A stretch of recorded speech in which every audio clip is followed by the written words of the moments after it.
Talk.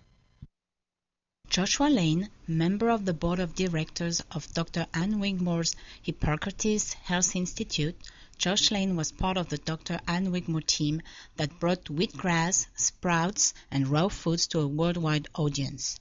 And now the host of Here's to Your Health on LA Talk Live, Joshua Lane.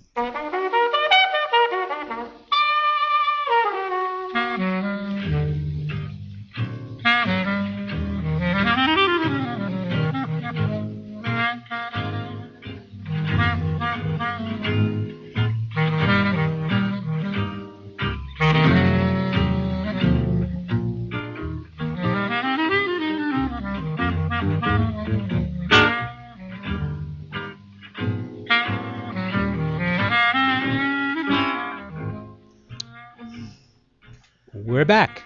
Thank you for tuning in to this edition of Here's to Your Health on the LA Talk Live Transmedia Network. I'm your host, Joshua Lane, and my guest is Nancy Gross, the publisher of The Bubble, a literary journal out of Ojai. Very nicely done. Lots of wellness articles, including a very nice article on the front cover of, that's Patricia Bragg in her youth, standing on the stomach of Paul Bragg in his glorious aged years.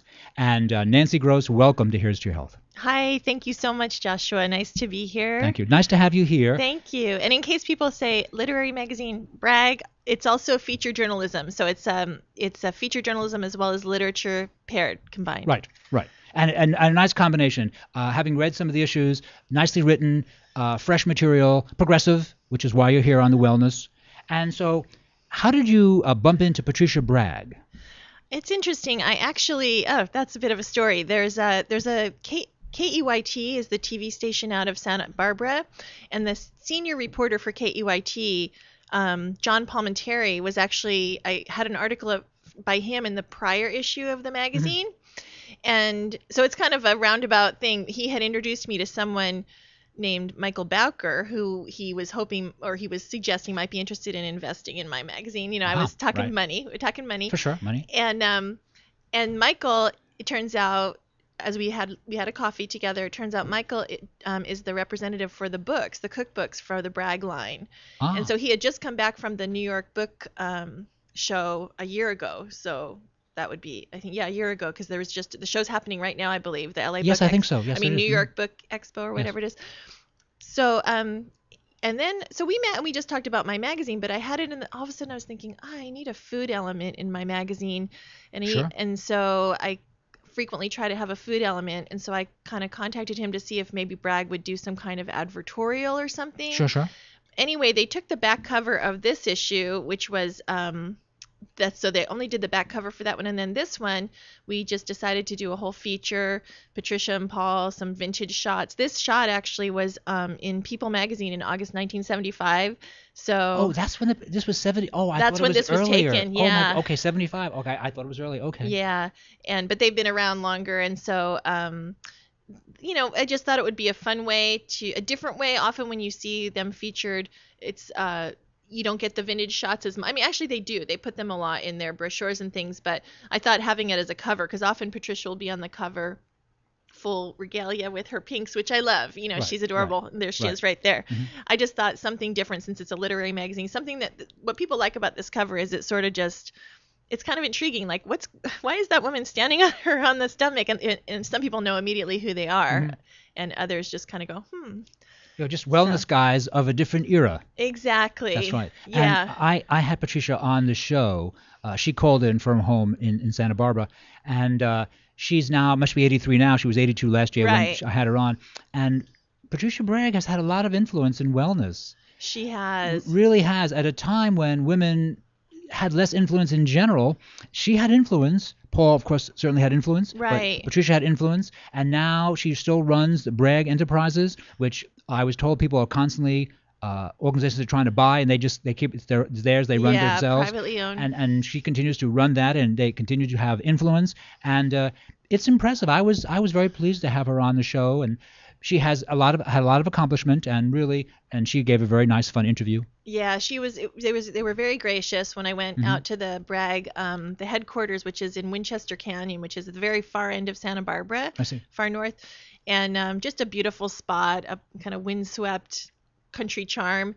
And I was spent a few hours with her, 2.5 hours, interviewing, showing me around. They loaded me up with products that I could bring home and books, and it was just really nice. And then we worked together to choose some of the vintage shots, and I chose some recipes from one of their books to include in the magazine. And just what I'm trying to, it's fun to spotlight someone who's nationally and even internationally known, and Right. also has a local connection. I cover Ventura and Santa Barbara counties, although LA County is coming into play in my magazine as well. In the magazine, I've had one writer from LA County, and she's Natalia Lisinski, who's also written for some of the Chicken Soup for the Soul books. Oh, I see. She's a great person, and she writes for TV and such. She's written, and then I've got some distribution in LA, and I'm sort of trying to keep entering more and more, because definitely this issue is very California. It could really be It's a California issue. Yeah, for sure. interesting to anyone Right. in California, and even I have some subscribers out of state who just fell in love with it when they visited Ojai, or they knew me when I was growing up, and my mom sent them a copy, and now they're subscribers. So. And does she have 120 acres in Santa Barbara? Is that the size of the farm? I didn't count. I didn't count. No, it's big. I don't know. To be honest, I could definitely, there was orchards, and then you go up, and I think there's some other orchards that are in a little different location. It's big. It's definitely big. I'm really not good at I think before I had her on, they told me that she had 120 acres, which makes her a substantial property owner in Santa Barbara. She definitely is. Yeah, absolutely. Absolutely. And she told me when her mother's side of the family knew the Hollisters, I believe. There were some old, they've had land up there since some of the old families that are kind of vital to Santa Barbara being as it is today, becoming what it is today. So.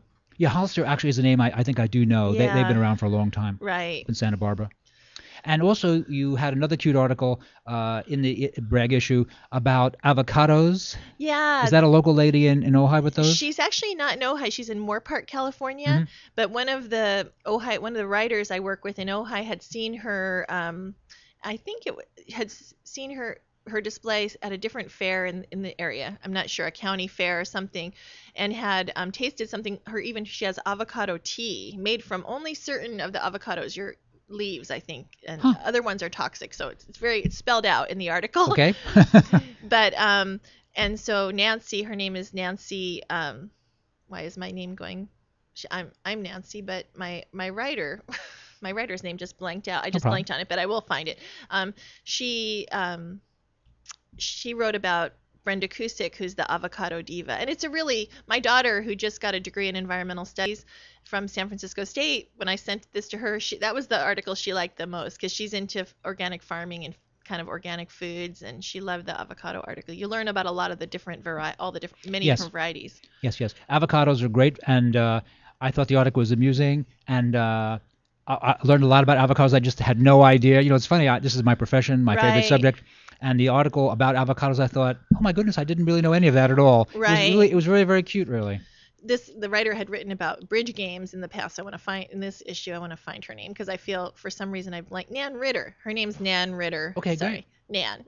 And how is this a quarterly? How often does this bubble come out? Well, to be honest, it's theoretically a quarterly. That's what I tell people. Okay, that's very good, right? Because it's I'm a one-woman business. The only other, I've published so many people's writing in 8 issues, about close to 100 people's writing and art, photographs, photography, paintings rather, recipes, articles, both creative and journalistic.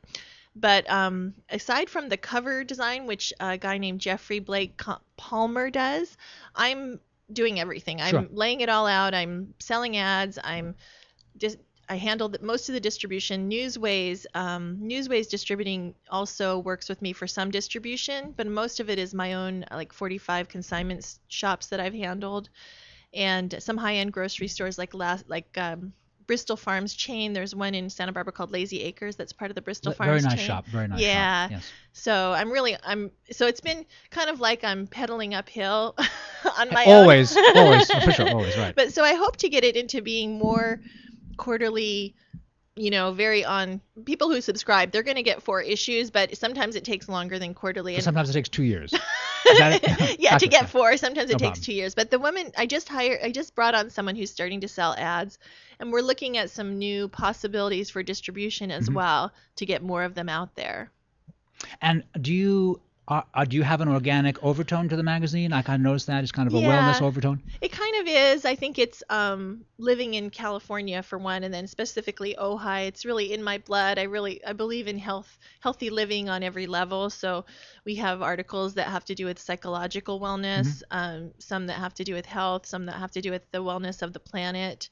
So those definitely recur. And I even think that keeping circulating literature and art in a very organic way within the communities where it's being produced, but not necessarily, but kind of paired together with everyday things or intellectual articles as well as everyday articles, recipes. I think that's sort of a wellness thing too, because so many people write creatively, and you'd be surprised the number of people who, have never been published. They've got the so-called proverbial shoebox full of their writing under the bed, and they kind of see me selling this at the farm. I sell it actually at the farmer's market. I call myself a magazine farmer. In Ojai. Ojai. It's a lovely farmer's market. It really is. So it's carried at many stores, like I said, but then I go once a month and share, have it for sale at the farmer's market. And so basically people will come up to me and they are interested in being published, and I work with a lot of people. I ended up also working as a publishing consultant for some people, and several of them are in their early 70s because they've sort of been writing for years, and they get published in here, and then they also want to keep getting it out there to other places. Sure. And you went to, where'd you go to school again? I went to UC Santa Barbara. I went briefly to UCLA as well in 1985, but I went to UC Santa Barbara in 84, and then again finished in 07. I had a long trajectory because I raised kids in between starting and finishing. I have 2 daughters, and like I said, one of them is an environmental studies major. She finished at San Francisco State. She finished a little over a year ago. So she does teaches community gardening to some inner city elementary school kids in San Francisco, and she keeps me very abreast of what's going on environmentally, as well as some food related things. That seems like a great idea. It's been happening the past 10-15 years, the gardening to inner city kids. Didn't Alice Waters really help to get that launched out of Berkeley 15-20 years ago? Shea Panisse, and she's come to Ojai several times. In fact, she was just there about 3 weeks ago or something, and I didn't sign up for the event. I would have liked to have met her and hear her, but she's done some partnering with Ojai is very big on the gardening. They have a program called Food for Thought, and they're very big on having fresh, locally grown produce in the schools, and that's another thing. I mean, fresh, locally grown produce. I'm like primarily made out of it. That's what I tell people. I'll read a poem when it's appropriate. Sure. We have a lot of community-sponsored agriculture in Ojai, so and there's a farm called Rio Gozo that's associated with a restaurant and market called The Farmer and the Cook, and they're a real... that's a very much fun restaurant. My wife and I were there just recently, and food is always great there. And now they fixed it up. It's even cuter. It's a great place. So Ojai, it's like it's a nice town. It is. Everybody, I've never actually lived anywhere where so many people love where they live. It's just very attached, very connected. We have a strong show business component. Very much so. In Ojai. Yeah. And then also you have the Krishnamurti contingent. Right. And really, it was probably Krishnamurti in the teens and 20s of the last century. Right. Who loved Ojai and would camp there when he wasn't, I don't say that negative. No. He would live there when he wasn't touring worldwide. Right. And so many of his people who listened to him live there that really, I think, Krishnamurti was terribly responsible for making Ojai the town it is now. It was Krishnamurti. So true, right. Really true. I mean, most of the people, I've sat in a circle of people, and 9 out of 10 have came to Ojai because of Krishnamurti, either long ago when he was still there or more recently. And it's definitely infused into the fabric. It has, and also the the people in Ojai are progressives as far as Right. environmental issues, Right. and they've kept out big box stores. I mean, the town really has a flavor. It's a place where tourists go because the climate's fantastic, and also it has something to offer. It's not the same town you see in every place that has a Costco, etc. I'm not putting Right, down right, Costco, right. but it has its own flavor. And then again, the Hollywood crowd, some of them have enormous sums of money, have Right. enormous ranches there, and they also want to keep it nice. Right, right. In fact, I just went to a little talk at the Ojai Retreat, Mhm. which is a bed and breakfast, but it's also a spiritual, well, it's not, it's a cultural, spiritual, educational retreat center as well. And I used to work there part-time, but they have talks there regularly, and Peter Strauss gave a talk. Oh, Peter Strauss. For sure, Yeah, I just went about a week ago, and it was really, he was delightful. He was funny. He was interesting. He showed a lot of clips from his different television and film Right. clips, as well as still shots, and talked about living in Ojai and his orange groves and his rose gardens and everything. And actually, this issue, which was from a couple summers ago already, Guy Webster, who's a famous photographer who took all these album covers of, gosh, everybody, Simon and Garfunkel, the Mamas and the Papas, he's the Doors. He was the photographer for. I just went over. I was talking. Well, those to are him. some heavyweight groups. Oh, my Heavyweight goodness. group. So yeah, he has a motorcycle museum in Ojai. Oh, really? And so I had written about his museum of Italian racing bikes and got to know him a little bit. And recently I told him I had just watched 5 Easy Pieces, and he said, Oh, my goodness. he's friends with Karen Black, and Jack Nicholson used to be his best Karen friend. Black. Oh, she could act, actually. She was good, that Yeah, Karen she Black. was great. She's actually she's had cancer. Ah. I happened to find that out because I was trying to do a little fundraiser, and she was on the same fundraising site.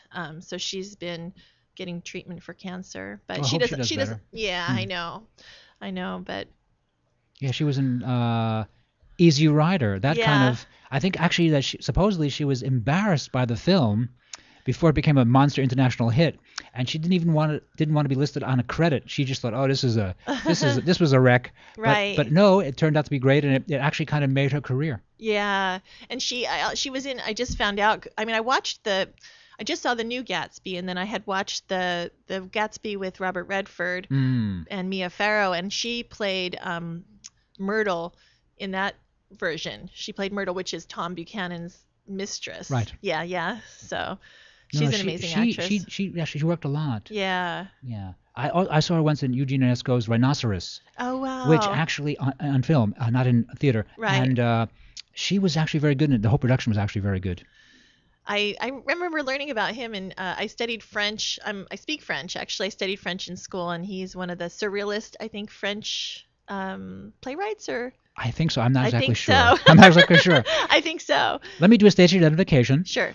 Thank you for tuning in to this edition of Here's to Your Health. My name is Jossh Lane. We're interviewing Nancy Gross, the publisher and chief diva behind The Bubble, a magazine, literary magazine, and also a contemporary journalism magazine published out of Ojai.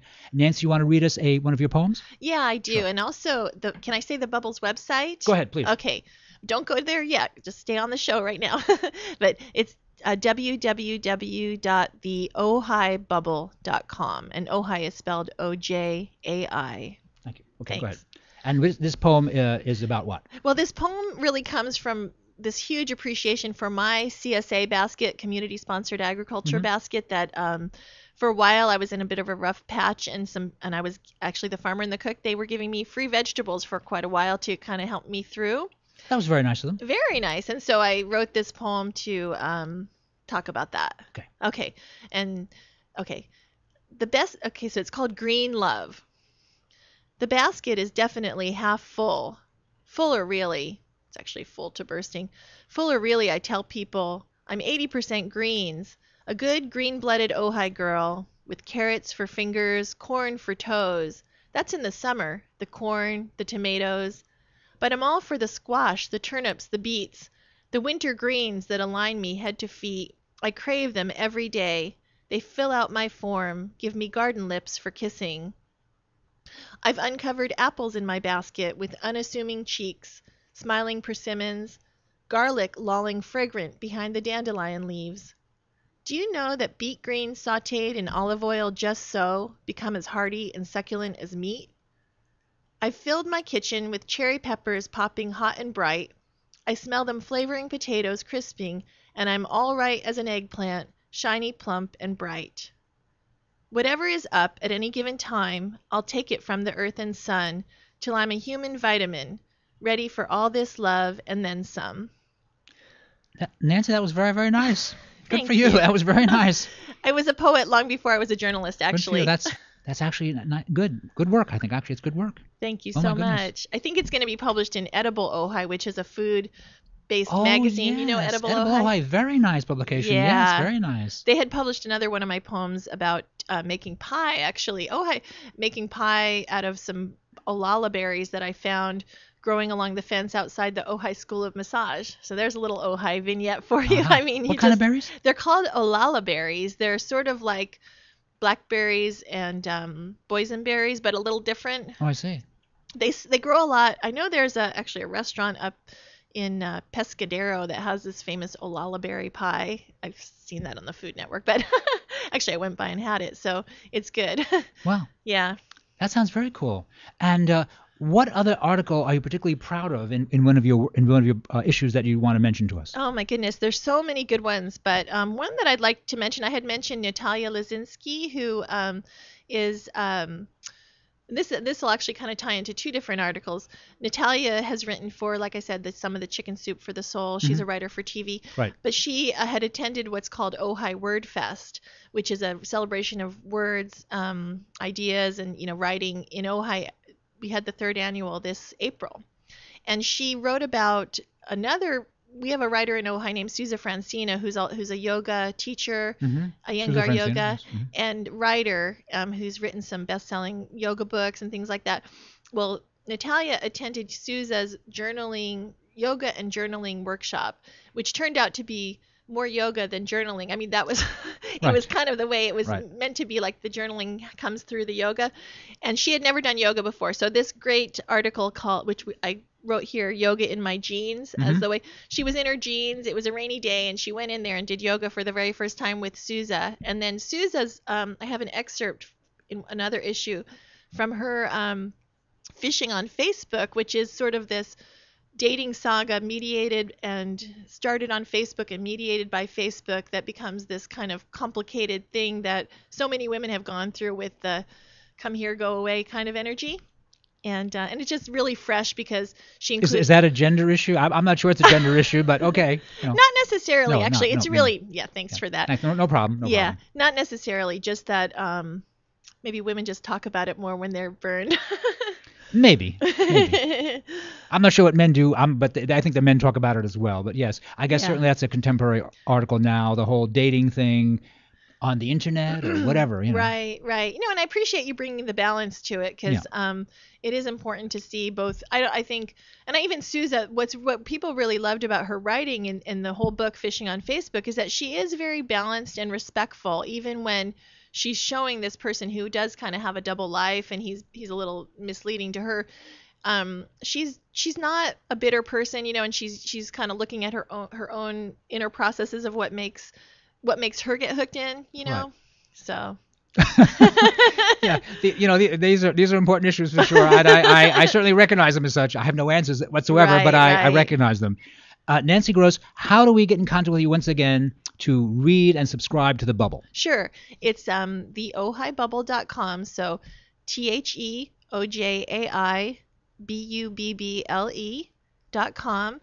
My email address and phone number are on the front, I believe on the homepage. There's also a button to buy the current issue, to subscribe, and even to donate. So, and I'm hoping to get more Los Angeles distribution, and that I believe that's going to come. The next issue is going to be themed Attaining Balance, and it runs the gamut of what that means. That means a lot. It certainly does. It certainly does. Well, Nancy Gross, thank you for being a guest today on Here's to Your Health. It's been a pleasure. Thank you very much. so Thank you, much. Nancy. Thanks. This is Jossh Lane. You're listening to us today on the LA Talk Live Transmedia Network. We're going to take a short break, and we'll be right back after these important messages.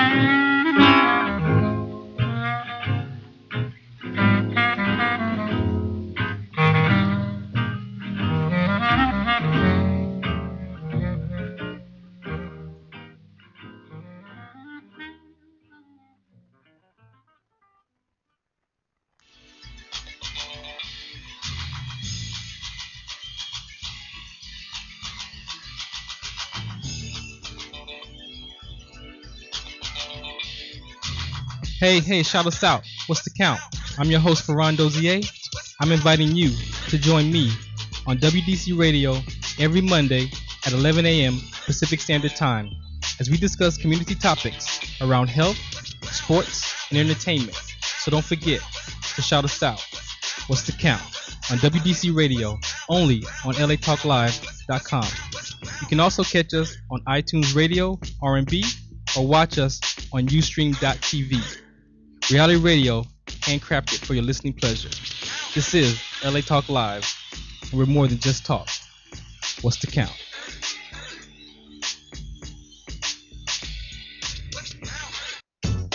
Hi, this is Elena, inviting you to join me every Wednesday at noon for Elena's Beauty Talk and more, exclusively on LA Talk Live.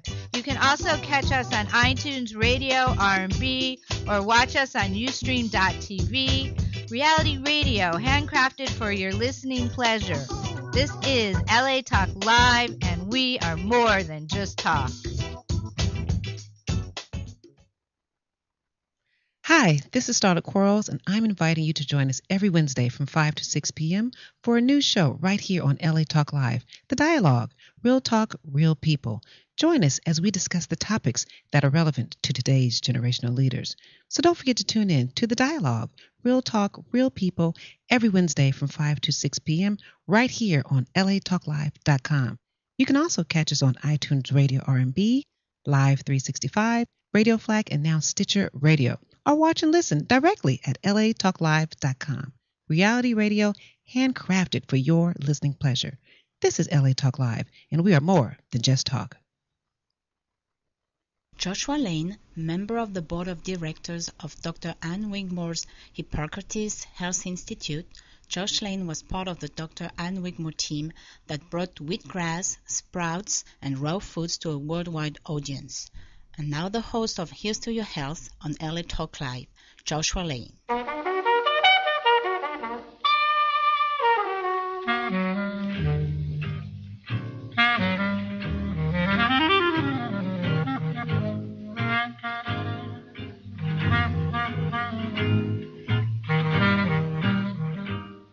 Good morning.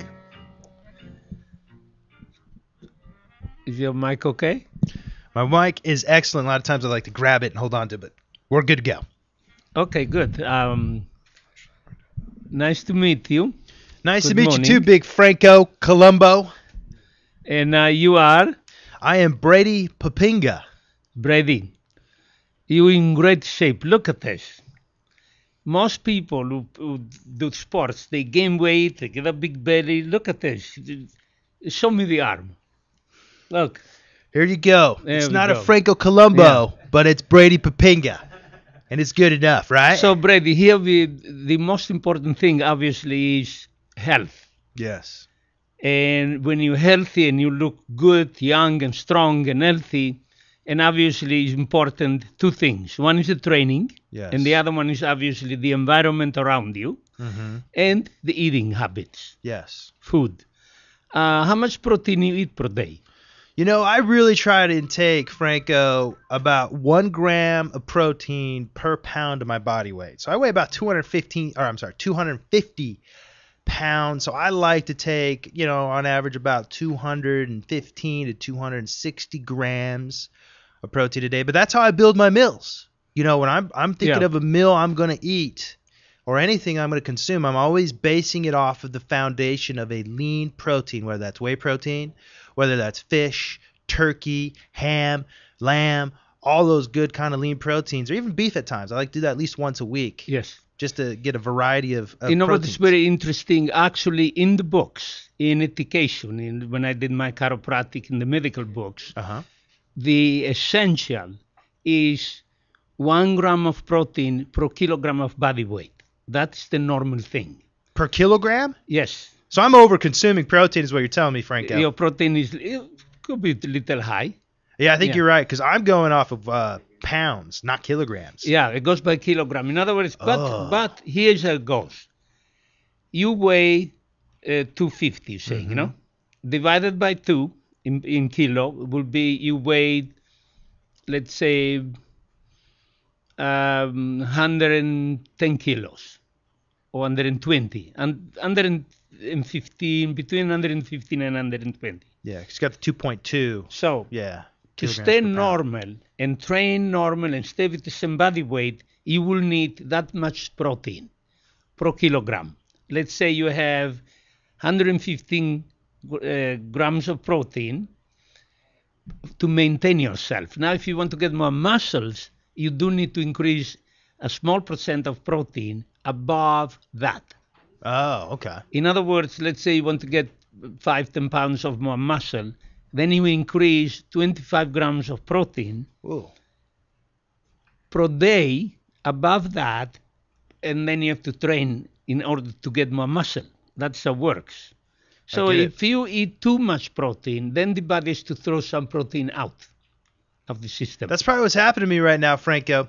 And so that's a good point, because when you're talking grams, because I was using pounds and grams, but they need to be in the same unit of measurement. Yes. Is what I'm Yes. looking at. Yes. And so, ladies and gentlemen, listeners out there, if you're going with the protein consumption, it's got to be grams to kilograms, not grams to pounds, right, Franco? Exactly. I got to adjust that. And I'm now- over consuming protein like crazy, and I wonder what does that hurt your kidneys or any kind of organ within your body when you're over consuming No, protein? this is how it works. If you eat too much protein, will be too long in the colon system. It will be some protein goes to the colon and then is stored there, or petrifies the colon sometimes. Oh boy. And that's what causes gas. Undigested protein, by the way. People don't know that. Well, guess what, ladies No and other gentlemen? reason. That is a huge breakthrough, because my wife is always having me consume Gas X.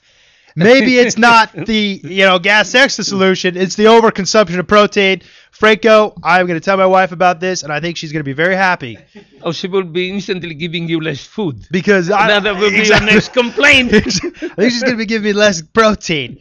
And the best thing about that is I'm not going to be having so much gas, because I find it to be very gassy. People wonder, say, why you, why him, why not? But the truth is only undigested protein in the body that causes gas. And a second thing that causes some gas is if you eat food in the wrong order.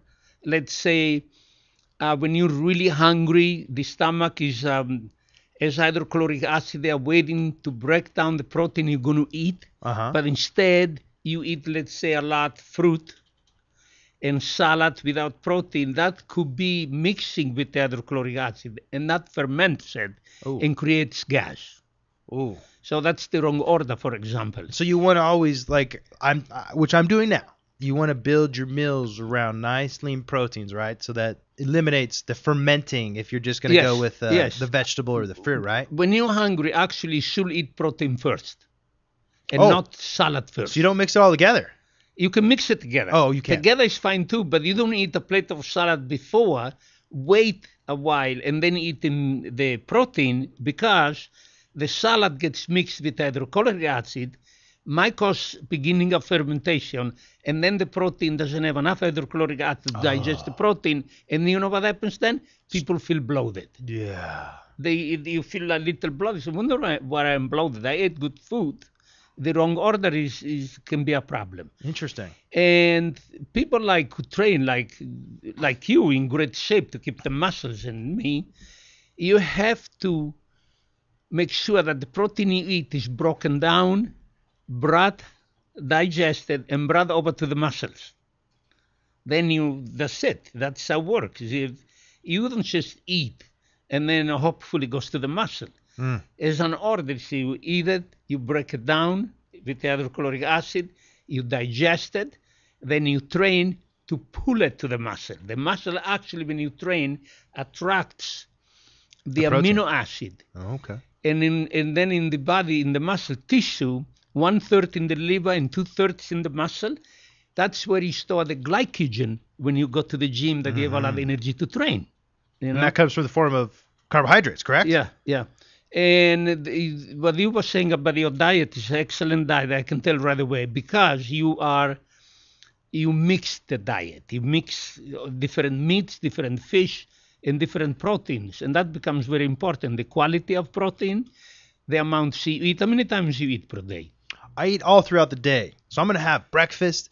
hour to two later, I'm going to have a nice protein shake with Solgar protein provided by my guy Jossh at his vitamin shop up in Gore Hills off of Cannon Road. And another 2 hours later, I'm going to have a nice lunch. And depending on my activity level, because the staples for me are always going to be protein, fruits, and vegetables. Yes. But if my activity level's higher, I'll inject or I'll consume a little bit more of the starch, such as breads. And if it's a really high day, like today, for example, I did a very strenuous workout. Yes. Where my heart rate was up in the 180 range. So I'm going to consume for lunch some kind of white, really unrefined, or I should say refined carbohydrate, so it can really inject into my muscles and, like you talked about, the glycogen be there for the taking, because my muscles are now calling for it, or I should say at least my system is calling for it. And then I'll eat another couple hours later after that, and again a nice little shake with the same kind of protein, really good lean microfiltered protein that has very limited amount of carbohydrates, because I like to add my own kind of carbohydrates such as fruit, sometimes honey, dates, things of that nature. I like to add my flaxseed for the fiber and for the omega-3s, and then very good. The bananas and things of that nature I like to put in there. And then another couple hours after that, I'll have my dinner, which is again built around the lean protein, a lot of fruits and vegetables. And again, depending on if it's a high activity level day or a low one, will then determine the kind and the amount of carbohydrates that I will take. And then if I'm still feeling a little hungry, and because sometimes I do right before I go to bed, I'll take some cottage cheese in, because you get that casein protein that just like slowly releases into the system. You're actually, this is incredible how good is your diet, and I tell you why. One of the most important things is in the evening is the time where you shouldn't eat too much carbohydrate food, such as like pasta, bread, potatoes. You should cut down on that a lot, because when you go to sleep, everything gets stored for the next day. Mm-hmm. And your diet in the evening, because you're high on protein, that's the best, because you building up the muscles while you go to sleep. Muscles, by the way, at night when you're resting and you're sleeping, they are repairing themselves from the training you did before. Mm-hmm. And to repair themselves and build back up, they need protein. Muscle needs protein, remember. And your diet is excellent. You really, and I can tell the way you look healthy. I feel healthy too. I always look at athletes right away, because I have my chiropractic office. They come in and I'm trained to do that. I have to look at them like this, and the minute I saw you, I say, wow, healthy. Good looking, that. I appreciate that. Well, it's because I got that high jawbone, You find that over in Europe. The square jaw, But to your point, to the listeners out there, I find it fascinating that Franco brings up the fact that you can build your muscles while you sleep. Yes. What a concept. And I never really knew that. I never thought of that. People always think to build up the muscles that you need to go in the gym, you need to tear them up microscopically so that they're now able to build. You do have to do that. Microscopically, torn down in the training. But now when you go to sleep, you need to give the glycogen, the food, the protein, the amino acids, to build the muscle. And actually, and you experience this for sure. When you sleep, sometimes you get hot, and it's not even high, and you uncover yourself, and it's hot. That comes from overtraining and training really hard. The muscle is repairing himself and bringing and using the local energy. Whoa. The local energy, which means actually that's why people don't pay attention. Some people disagree. Some people say you can only lose fat in the entire body when you do sit-ups. And then some people say, that is you can lose fat in where you train, in the part of the stomach when you do sit-ups. And actually, you can almost say they're both wrong. It's actually both. The entire body you lose the body fat. But at sleep, when you're sleeping, the muscle is actually using local fat cells and local energy, the glycogen that's right there, to build himself up. He's not going to go to the foot and get the nutrition, Fascinating. So you're doing the right thing, and you know a lot, and I'm very impressed. It's so nice to talk to you. You know a lot, number one, and number two, even if you're doing the right thing in the diet and eating, because even if you don't know everything, you're just lucky.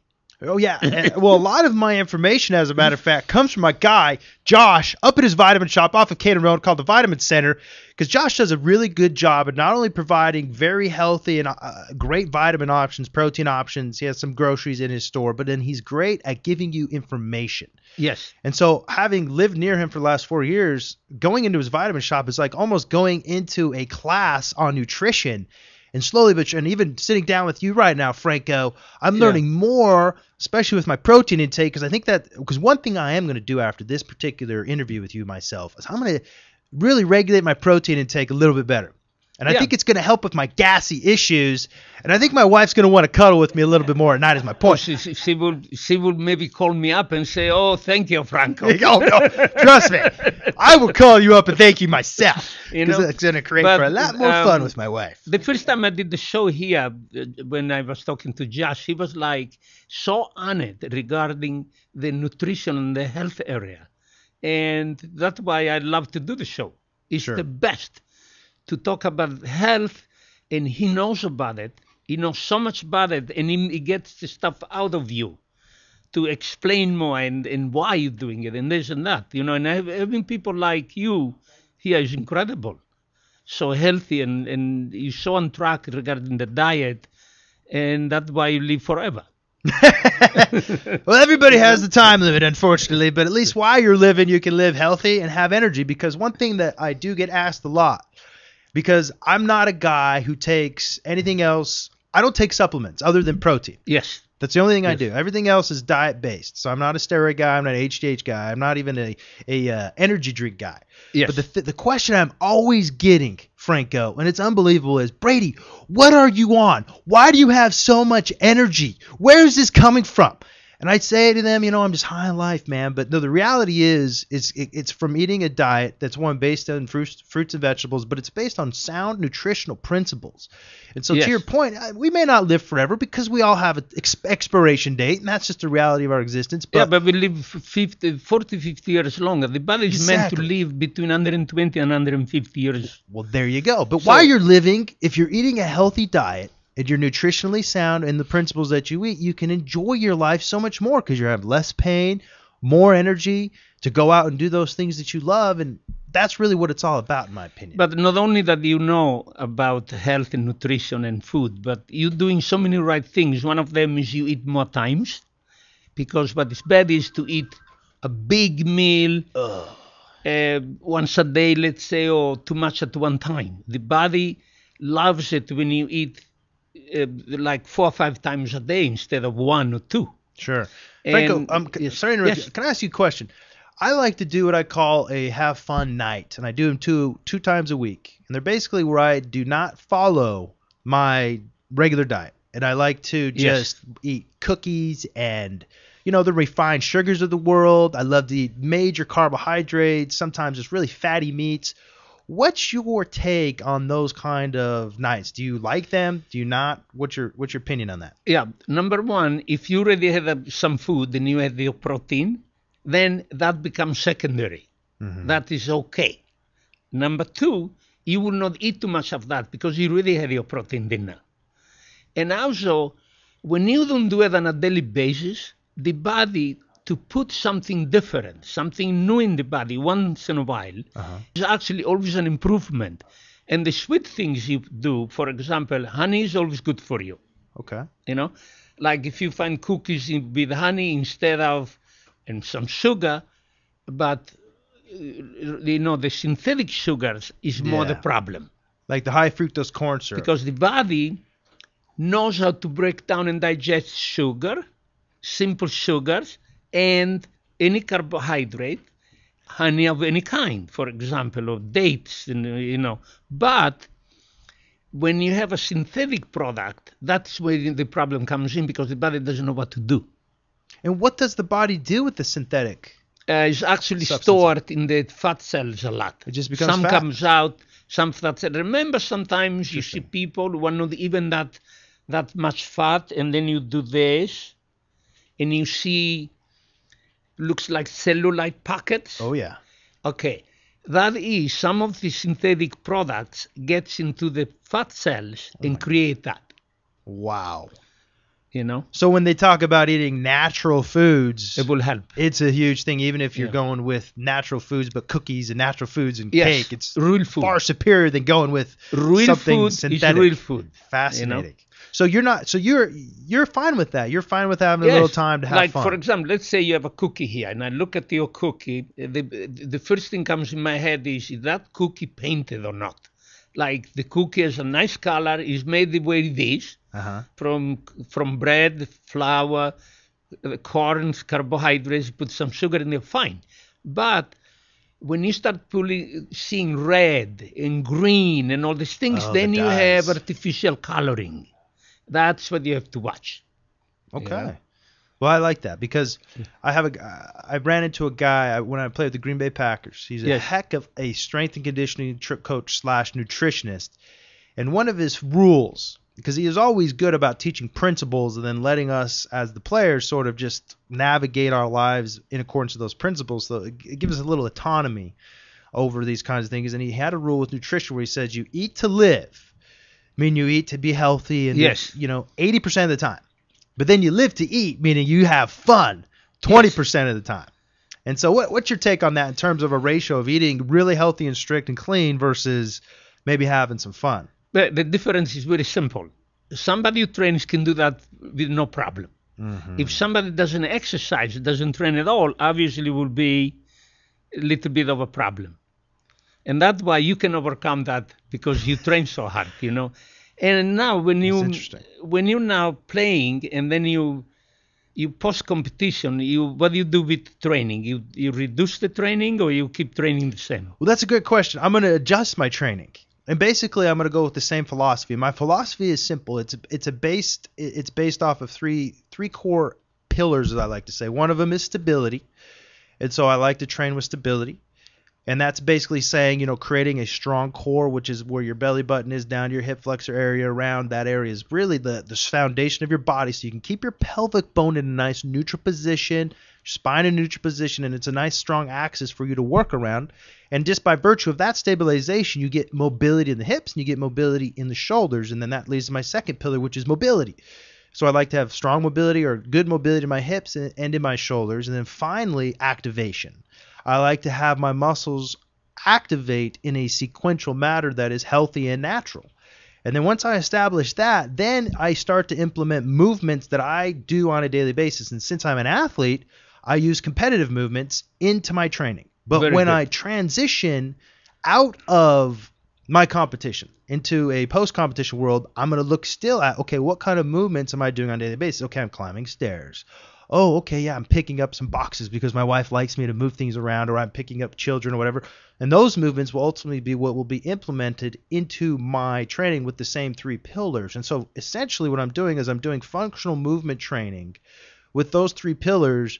But once my body gets to a certain level of being accustomed to doing those movements without load, I will put load on, meaning I will lift weights. Yes. But as long as I'm still abiding by those three principles, which is stability, mobility, and activation, I'm good with adding weights to those movements. And so basically the only thing will change is the movements of what I do, because it's all predicated, in my opinion, based off of what kind of movements we're most doing, and then being able to have them be to where we're doing them from a stable platform, like I mentioned, with mobility in the hips and the shoulders, and then with the right muscle activation.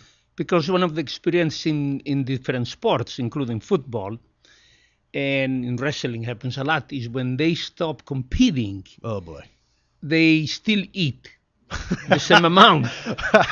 and then it's very hard to sustain the gaining weight in the wrong place. Because, when you train a lot like that, the training is so much that you eat becomes muscle.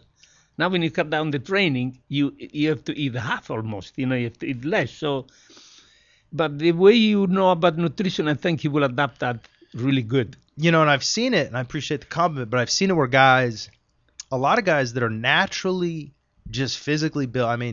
I'll give you an example. A wide receiver I played with for 6 years at the Green Bay Packers. He was 6 feet, about 195 pounds, maybe had 3% body fat. But this guy's diet consisted of cheeseburgers, French fries, Coke. It was not healthy food. And to your point, when he stops moving around as much as he was in his playing and his diet, if it doesn't change, this guy's going to blow up. and be an overweight balloon. But he's not careful. But you see, at that age, probably could get away with anything, you know. Exactly. And his genetics are helping him out. Yeah. But like in your case, it looks to me like you have the perfect metabolism, perfect body shape. And that's why I think you don't have problems like that. But also you're smart. You eat properly. And even today, if you say, okay, you're eating a little bit too much protein, so you right away say, I learned that right away today. Well, now, I put it all together, the gas issue, man. I was like, man, I've been trying to solve that one for years, and it makes sense, you know? But a lot of it is just you got to be open-minded, you know? When you run into guys like yourself, Franco, I mean, how long have you been doing this nutrition, health, and wellness But stuff? long time, years and years. 50 years at least, right? Yes. Yeah. 50. Let's say that's 50. a lot longer than I have, and Josh is the same thing. And so you got to perk up and listen when you guys speak. One of the recommendations that when you eat, let's say you feel like you ate too much protein. Okay. Actually, if you take some hydrochloric acid, some enzymes that contains papain, enzymes including hydrochloric acid, that breaks down the protein that you don't digest well, and that will eliminate or reduce the gas. And now where do I get that? What is that? You can buy it in any health food store. Oh, so Josh has got it for me. Oh, yeah, he has it for sure. He has all different Where's enzymes. Josh at? Jeez, I can't even find the guy. Giving him props. But I don't know why he didn't bring one right now. He should have one right on the table. Protest. I mean, protest. Where are the products? Why don't they, bring one and let's check it? And so, is it a pill or is it a? It's a tiny. The hydrochloric acid. Hydrochloric acid. They call it digestive enzymes. Fascinating. And they are very small bottles. They cost $7 to $10, very cheap. And the tablets are very tiny. You don't have a problem taking. And usually people take 2 or 3.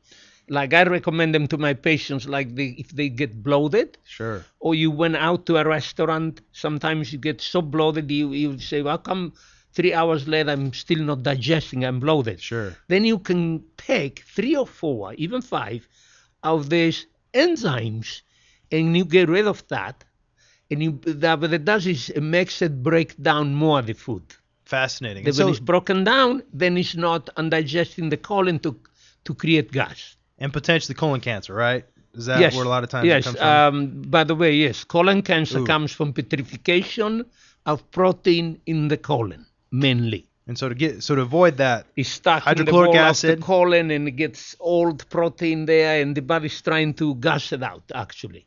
And so basically, you're saying is that hydrochloric acid will help, and then fiber obviously helps push that. Yeah, through. It's really, really a good idea. But so is the hydrochloric acid then nature's answer to Gas X? Basically, it's just same as Gas X in terms of what it accomplishes. No, it's natural, they're different. The way it goes is the body makes its own hydrochloric acid in the stomach. It's called hydrochloric acid. That is to break down the protein that goes in the stomach. That's why you want to eat protein first and salad together or after. Okay. So it's very simple. So if you feel like you didn't digest and you don't have enough hydrochloric acid, then you can take enzymes and helps that. Nice. I am there. It's Josh. very easy. It's very easy. I know Josh is listening. I hope you have that in your store because that's the next purchase of mine. Okay? And I think everybody's going to be excited about that. You're incredibly very dynamic. Oh, and we ended up talking like this. We don't know who's interviewing you. It looks like I'm supposed to interview you and you interviewing me. Well, I'm sitting here with Franco Columbu, ladies and gentlemen. A wealth of knowledge of nutrition. I mean, at one time you were like the Mr. Universe. I'm not a big bodybuilder guy. Sorry, but I still know Franco Columbu, even though I'm not in the bodybuilding industry. Good. But so, I mean, I think it'd be a waste of an opportunity to not have me ask you questions, and I'm sure that the listeners out there have the same questions that I do, and so that's why I felt I should take advantage of this opportunity of Franco Columbu. But it's incredible that you so in good shape. You look like almost like. If I train you 2-3 months, you can compete in the Mr. Universe, Mr. Olympia. You might be right, Franco. I might have to get on some steroids or some testosterone, but hey. Okay, now we have 1 minute left. Okay. Give me the best information you can get regarding staying in your best shape. I think the best thing is just focusing your diet on fruits and vegetables. Mainly because a lot of people ask me too, are you on vitamins? And I don't take vitamins because I eat so many different colors and variations of vegetables, beets. I speak Spanish. Some of these come beets, arugulas, mixed salads with herbs in them. I eat And the protein, obviously. Oh, obviously And the lean proteins is huge. Yes. Any meal you take, lean proteins is the foundation.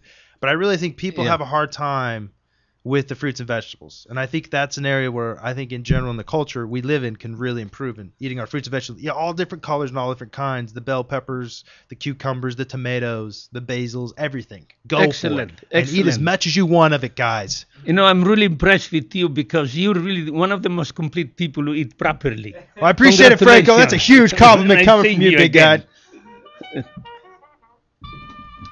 So just stay tuned for more Here's to Your Health. Thank you, Franco. Thank you, Brady. And we'll be right back.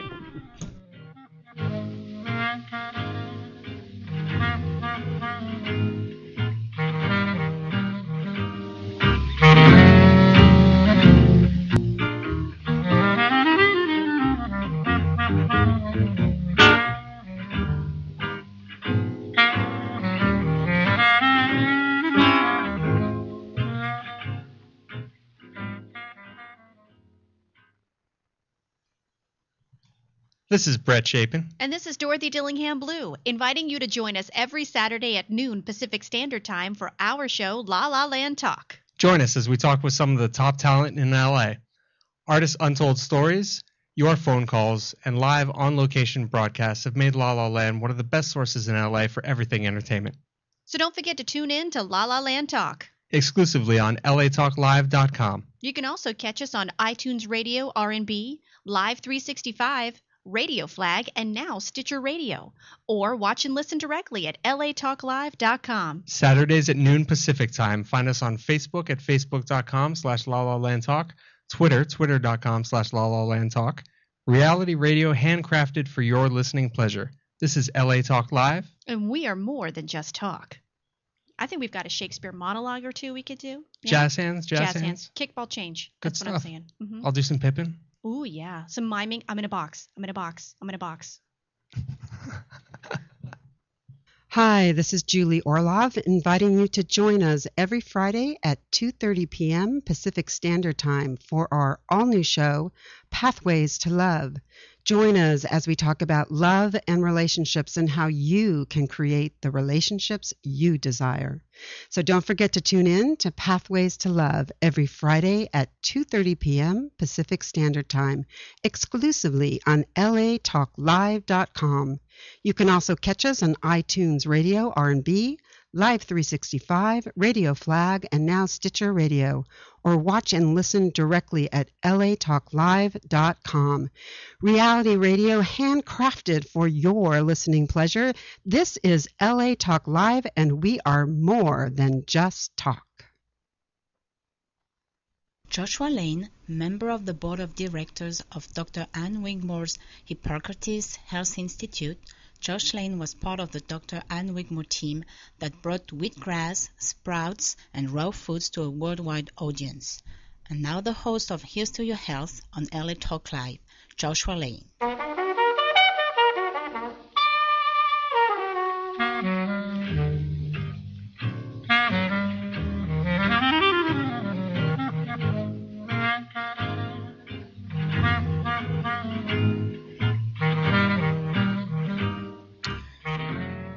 We're back.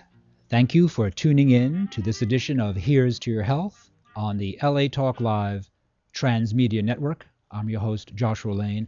It's a great pleasure for me to introduce my next guest, Franco Columbu, Mr. Olympia, internationally prominent bodybuilder, wellness teacher, author of this great book from years ago. You might remember this book. It's a great book. And Franco Columbu is currently involved with the bodybuilding scene and also is a chiropractor working out of his office here in Los Angeles. Franco Columbu, welcome to Here's to Your Health. Nice to be with you again. It's nice to see you. It's very nice to see you. You know, you really tried to put me on the spot because I never interviewed other people so much, like this. And I'm the host on your radio show. And I said, what do I do?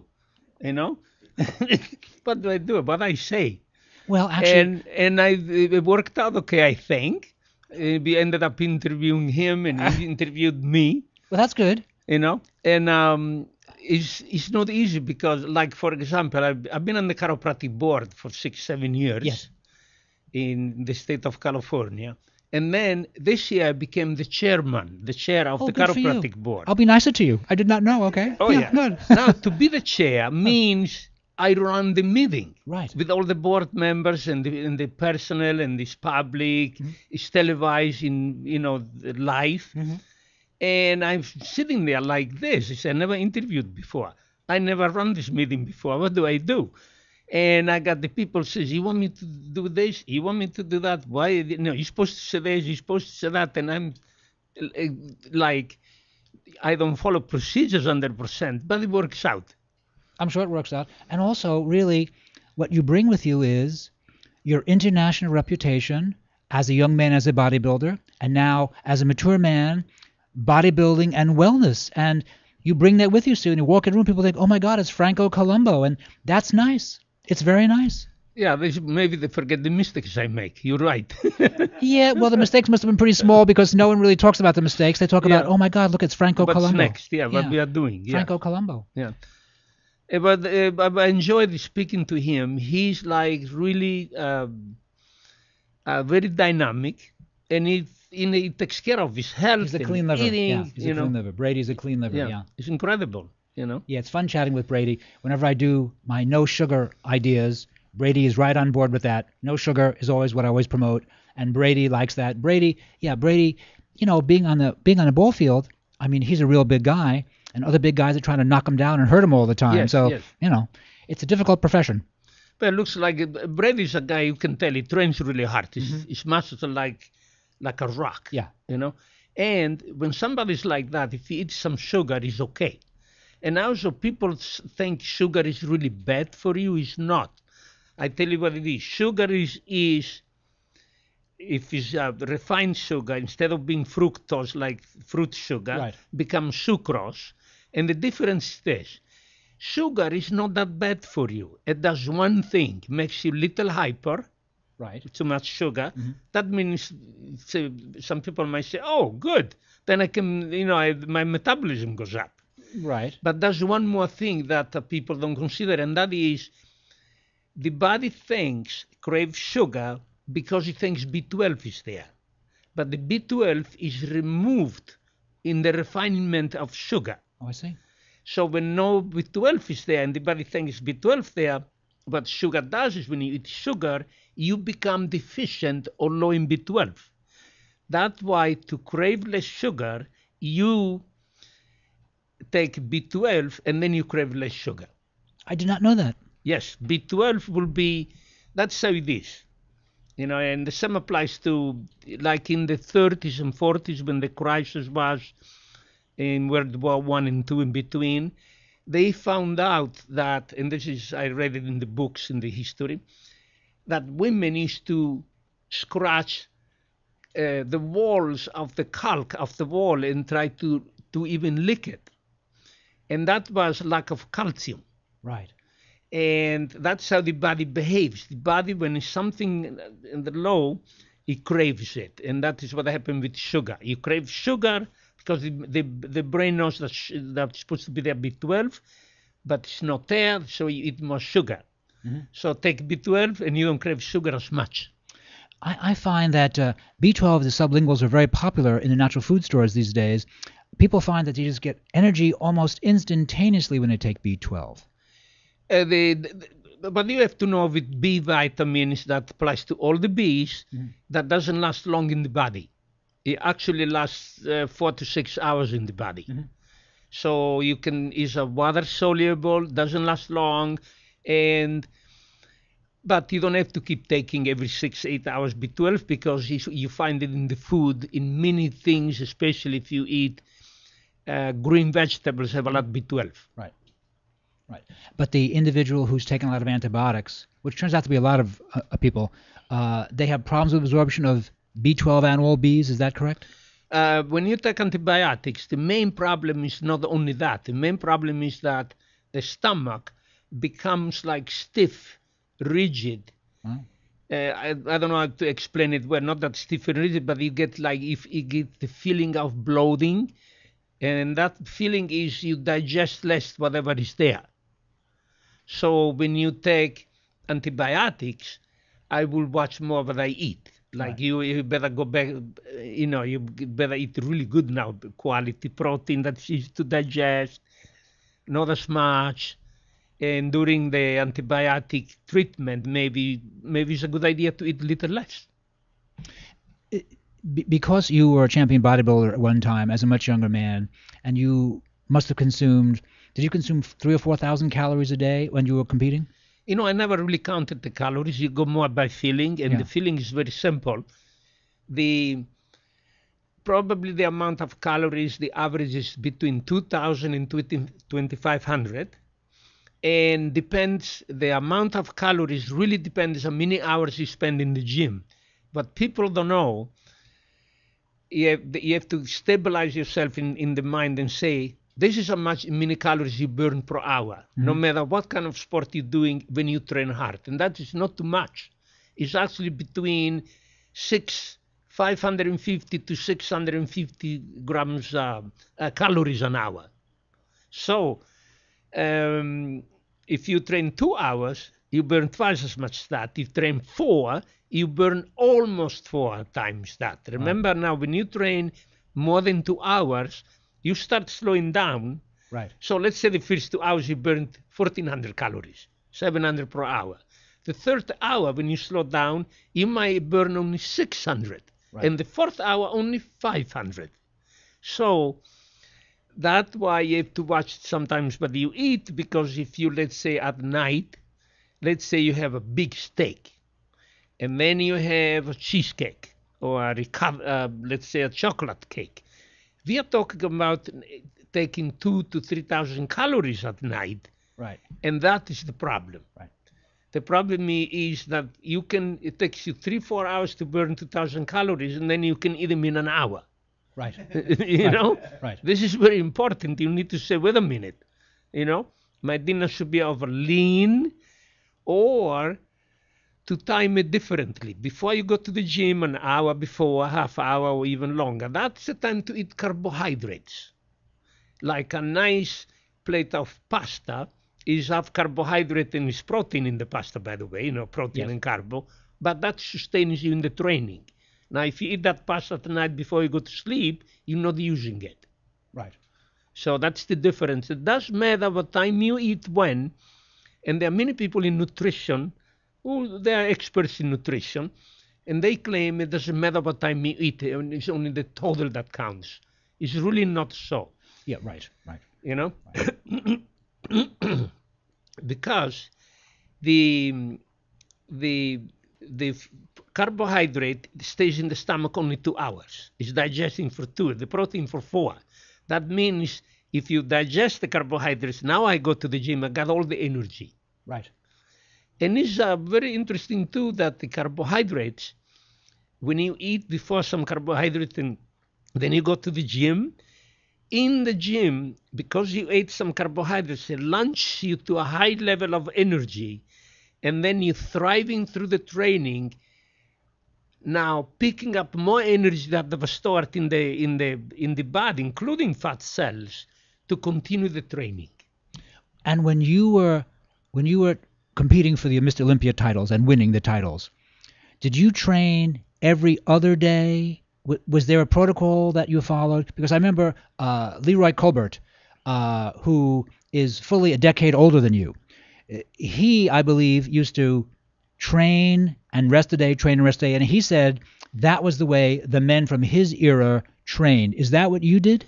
No, it was a little bit different. And that era, at that time, the competition was not as fierce, not as much. Right. So they could more relax what he's saying. I see. When I came to the United States and Arnold, we used to train together, for Did you come in 68 or 69? Arnold came in 1968, I came in 1969. Okay. In June. But when we used to train, because the competition got so tough, we used to train 6 days a week. We only rested on Sunday, and we trained 2 hours in the morning and 1 hour afternoon. Were you concerned with overtraining and hurting yourself? We never thought that, we didn't have time to think about that. However, is that a more recent concept? Might be, no, at that time, I tell you when we thought we were overtrained, when you didn't feel like doing it anymore that day. Right. Like there were times. They just had enough. Like I remember one time, like today, it was like Saturday, and we were overtraining. It was only 3 weeks before the Mr. Olympia competition, and we are training, and I do my bench press and felt so heavy, and I'm doing it, and I said, "Oh my God, everything hurts in my body." And Arnold looked at me and he says, "It doesn't look good." And I got up, I walked away. Say, "You try it." We are both troublemakers against each other. If he starts good, and I say how good he is. If he starts that I'm bad, then I really attack him. Mm-hmm. And he lies down and he grabs the weight. It was like we bench press 400 or 500 pounds in the training, and he has like 135, and he's going like this. And I said, "It looks worse." He said, and then he gets up. He says, "Let's go. Let's go to eat." And we left. We just didn't train that day. That is a sign of overtraining. Right. To answer the question, is a sign of overtraining. He says, we left. We went for breakfast. We didn't come back on Sunday. Now there are 2 days. And Monday we were almost like still we felt overtraining. Finally, Monday morning we went back to the gym. And in the gym there was a friend of ours named Eddie Giuliani. And he was a guy that whatever we did, he called every gym in New York, in New Jersey, everywhere that it says they are training, they are not training, they look good, they don't look good. And he called everybody in New York. And I went home. I get this phone call from this guy in New York, Tom Minicello, he's on the gym there. And he says, "Are you still competing in the Olympia?" And I say, "What are you talking about?" He says, "You guys didn't train today." I say, What? I say, "I got the spies everywhere, But that is how it is. You have to go by instinct. Instinct is really the secret about training. When you overtrained, you feel like almost like that you're going to get a cold, you're going to get sick, you feel sleepy, or when you grab the weight or whatever you're doing, it's not really with a grip, with your energy. It's like, I'm going like this. And you know what? Let's come back tomorrow. Now, let me ask you a question about that gut instinct.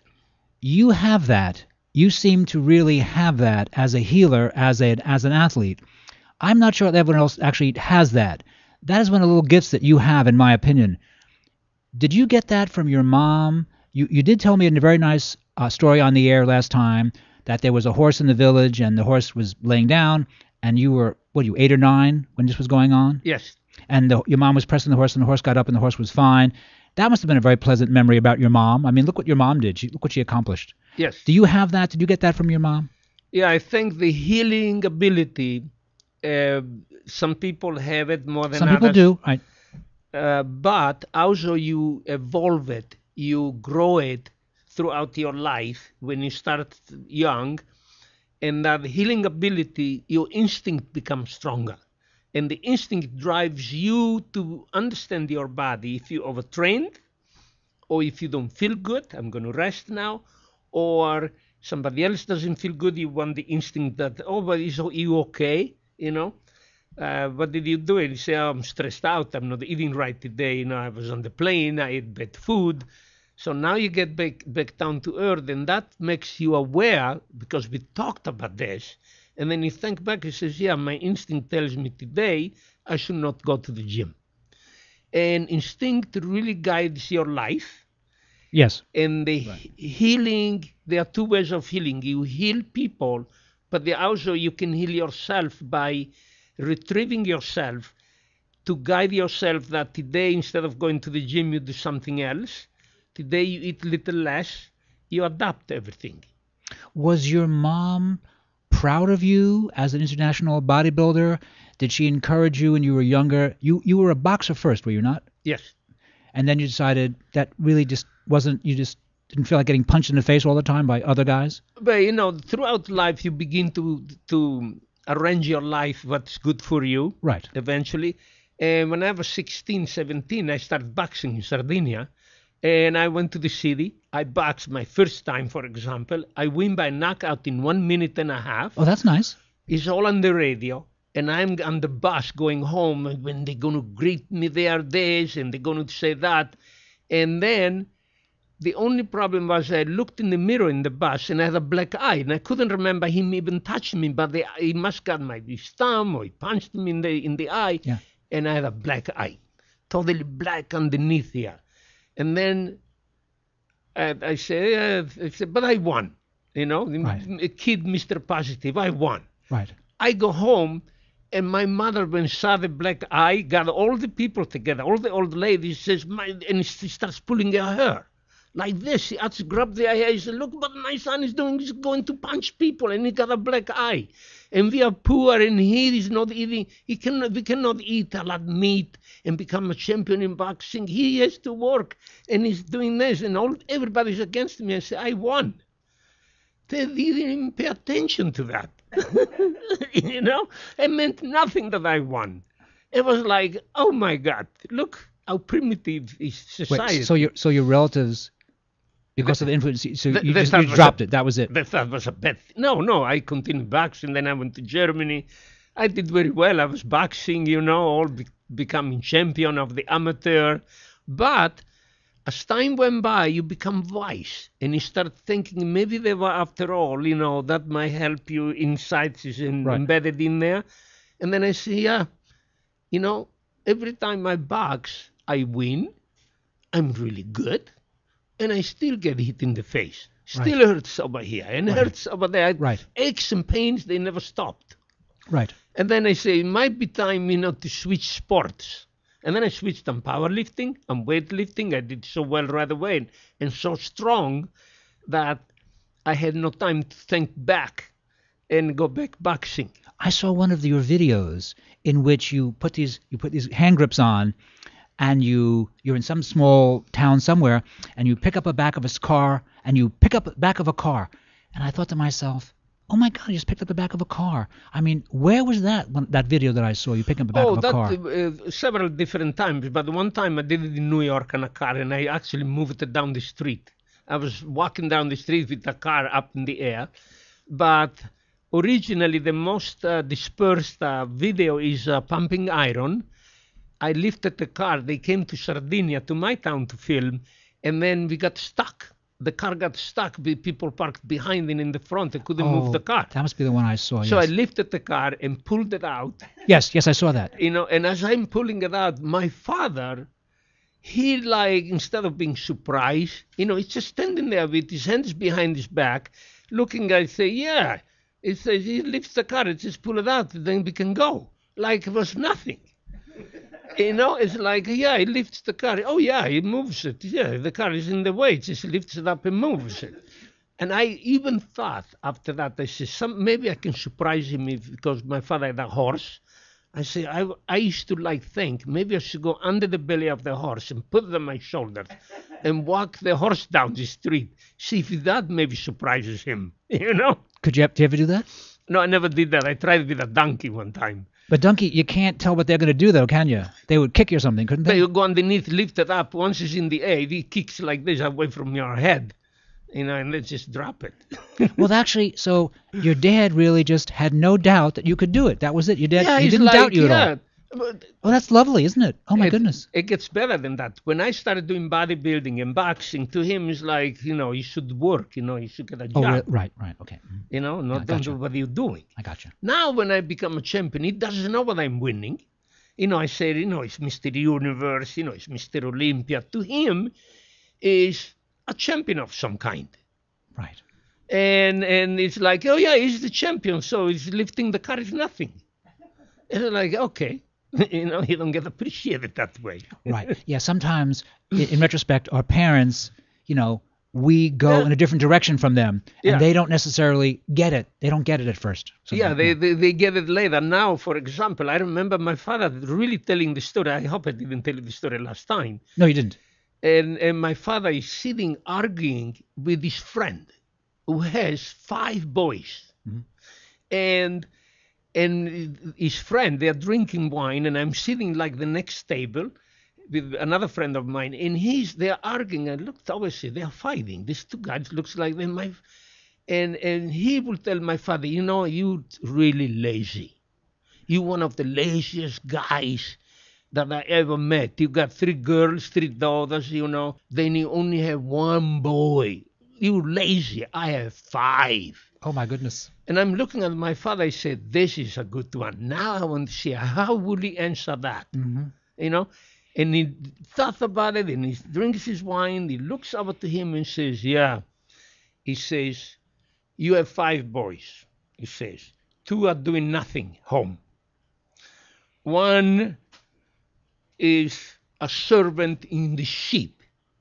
He's doing, he's doing really nothing. And the other one is a helper in a bricklaying company. He's not even a bricklayer. He's giving me all the stories. And when I looked at that, he says, why don't you see, I made 1 good one. Oh, boy. He's the champions, one of the champions of the champions, and he's the champion. And Mr. Universe, and he doesn't know what I won. And he's going on and on. And I say, oh, I couldn't believe it, the answer he came up with. Oh, my, that's interesting.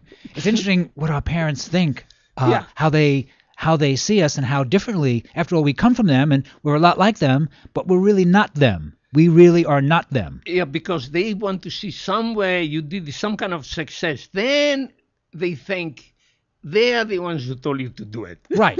Well, That's how far they it's can nice go. that they're proud of you. That they're proud of you. Yeah, it's incredible. And so when you became a champion bodybuilder, so did you bring your parents over from Sardinia? Did they always stay there? Were they real happy there? I mean, what did you do with your parents at that point? No, my parents, we have I have a house in Sardinia too. We have a compound of 5 houses. I have 3 sisters and me. My parents' house is there. Oh, really? Oh, that's nice, isn't it? Oh, my goodness. And then every year, in the last 10, 15, 20 years, for example, I used to bring one of them. I would bring my father, then one time my sister, then the other sister.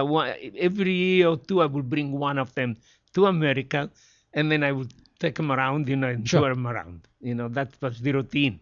That sounds but great. They stay there because they like my father when he came here is in the 80s, and at that time he was 85 when he came here. And the first thing I did was in the morning, he came the 31st of December. The first in the morning we were in Pasadena watching the horse parade. Oh. The horse parade. Then he had the horse. My father had a horse all his life, and he looked at the horses here in Pasadena. He says, "Oh," he says, "the horses, they are dancing. They are walking on the waltzer. Even the horses are intelligent in America." Oh, that's nice. He says, "Oh, my horse is so stupid, so dumb. He will never learn that." And I said, no, you have to special training, And it's fascinating when you go to a different country, how you see the countries are so different, the culture and everything. And it's actually inspiring and fascinating. That's true. That's true. And that's why, to me, when I came to the United States, to me it was like the first thing I thought, because I come from Europe, Italy, then I went to Germany. And at that time was very socialistic minded, everything. In Germany at that time, in the early 60s. Yes, Right. The Soviet Union and all the stuff, and everything was socialism and some communism involved. And to me, it was like coming here was like you see the opening of freedom. Right. And still today, I say to myself, why did you think why you in America? Freedom. Right. You can do everything, including progress, learn, progress, success, and it's like freedom allows you to do that. Absolutely, that's right. And it lets you give the opportunity. That's right. Because in Europe, really, that's why the crisis in Europe even right now. And in Europe, everything is, you don't have a chance. Everything is later, slow, little. It's just too many restrictions. Right. America is the best place to be, and that's why we're here. Yes. That's why, and also now I think some people really consider Muscle Beach still to be the center of the bodybuilding world, but it certainly was the center of the bodybuilding world in the 60s and 70s, late 60s, when you and Arnold and the other men were very important. And you really were one of the leaders of that. I mean, really, you and Arnold were the leaders. Who else was there besides you two? Actually, when we came to the United States, the main champion was Sergio Olivia. Oh, Sergio, yes, for sure. Sergio won the Mr. Olympia the first time, and and he even beat Arnold the first time, and then was like, here you go after the champion, obviously. But he was like very popular. And one of the most popular people at that time was Dave Draper, because he did a movie with Tony Dave. Curtis. That's he won right. Mr. Universe, That's right, and Dave they Draper. used to call it the Blonde Bomber. He was in a movie with Claudia Cardinale, I think, in With 1965. Claudia Cardinale, Right, yes. that's right. Yes. That's right. And when we came, then we meet all these guys, and we are right away training with them and training like crazy. And obviously we became very quick. You know, we started winning and all that. So the popularity increased and bodybuilding improved. And actually when we started and we used to go to Muscle Beach, which was in Santa Monica. And in Santa Monica, near the pier, we used to go there, and was like everybody was doing gymnastics and acrobatic stuff. And we went in there and we helped do acrobatic. I even have pictures right now. And in fact, I tell you right now, I have an idea that I want to someday make a movie called Muscle Beach. That sounds good. You know? That sounds good. And the reason is to bring back all that original stuff there. And one of the things that was very interesting, they did every sport you could think, rings and gymnastics, and it was everything there. Gotcha. For those of you just tuning in, we've been speaking with Franco Columbu, Mr. Olympia. Franco Columbu, champion bodybuilder, internationally prominent. Franco, we have to wrap up the interview. How can we contact you here in Los Angeles? Oh, it's just I'm available. You know, my number is 310-234-1160, and I have a chiropractic clinic, and I do chiropractic and advice on nutrition, and I write training programs for patients and for people. That sounds great. No problem. They can get in touch with me, or they can call your radio show and say, "Where's Franco?" We'll do that as well. Okay, thank you. Thank you very much, Franco Columbu. Ladies and gentlemen, this is Here's to Your Health on the LA Talk Live Transmedia Network. I'm your host, Josh Lane. We're going to take a short break, and we'll be right back after these important messages.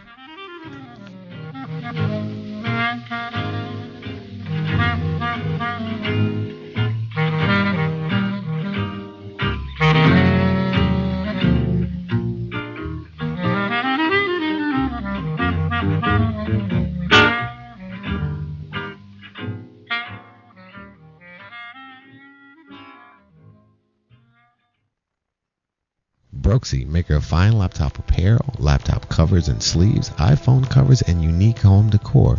Brooksy laptop sleeves are made to order and can be custom made to fit your computer. Just send a message with your order telling us the model and the dimensions of your laptop, and we'll make you your very own sleeve in whichever design you choose. Any of the pillow designs can be turned into laptop sleeves too. Remember, Brooksy for all your computer embellishment needs. You can find Brooksy at www.brooksy.com. That's BROKESY.com. And remember to tell them that you heard it here on LA Talk Live. We are more than just talk.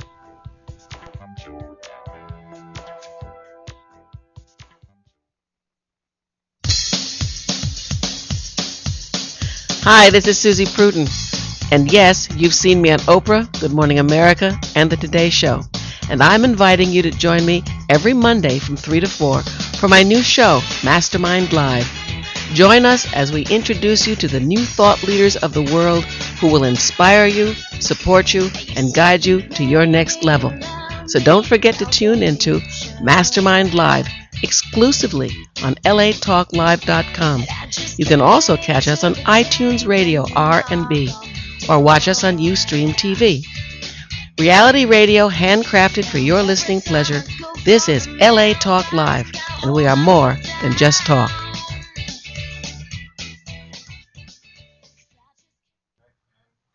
Hi, this is Dr. Levi, your fitness doctor, making a personal house call, inviting you to join me Wednesday at 10 a.m. Pacific for my all-new show, The Dr. Levi Show.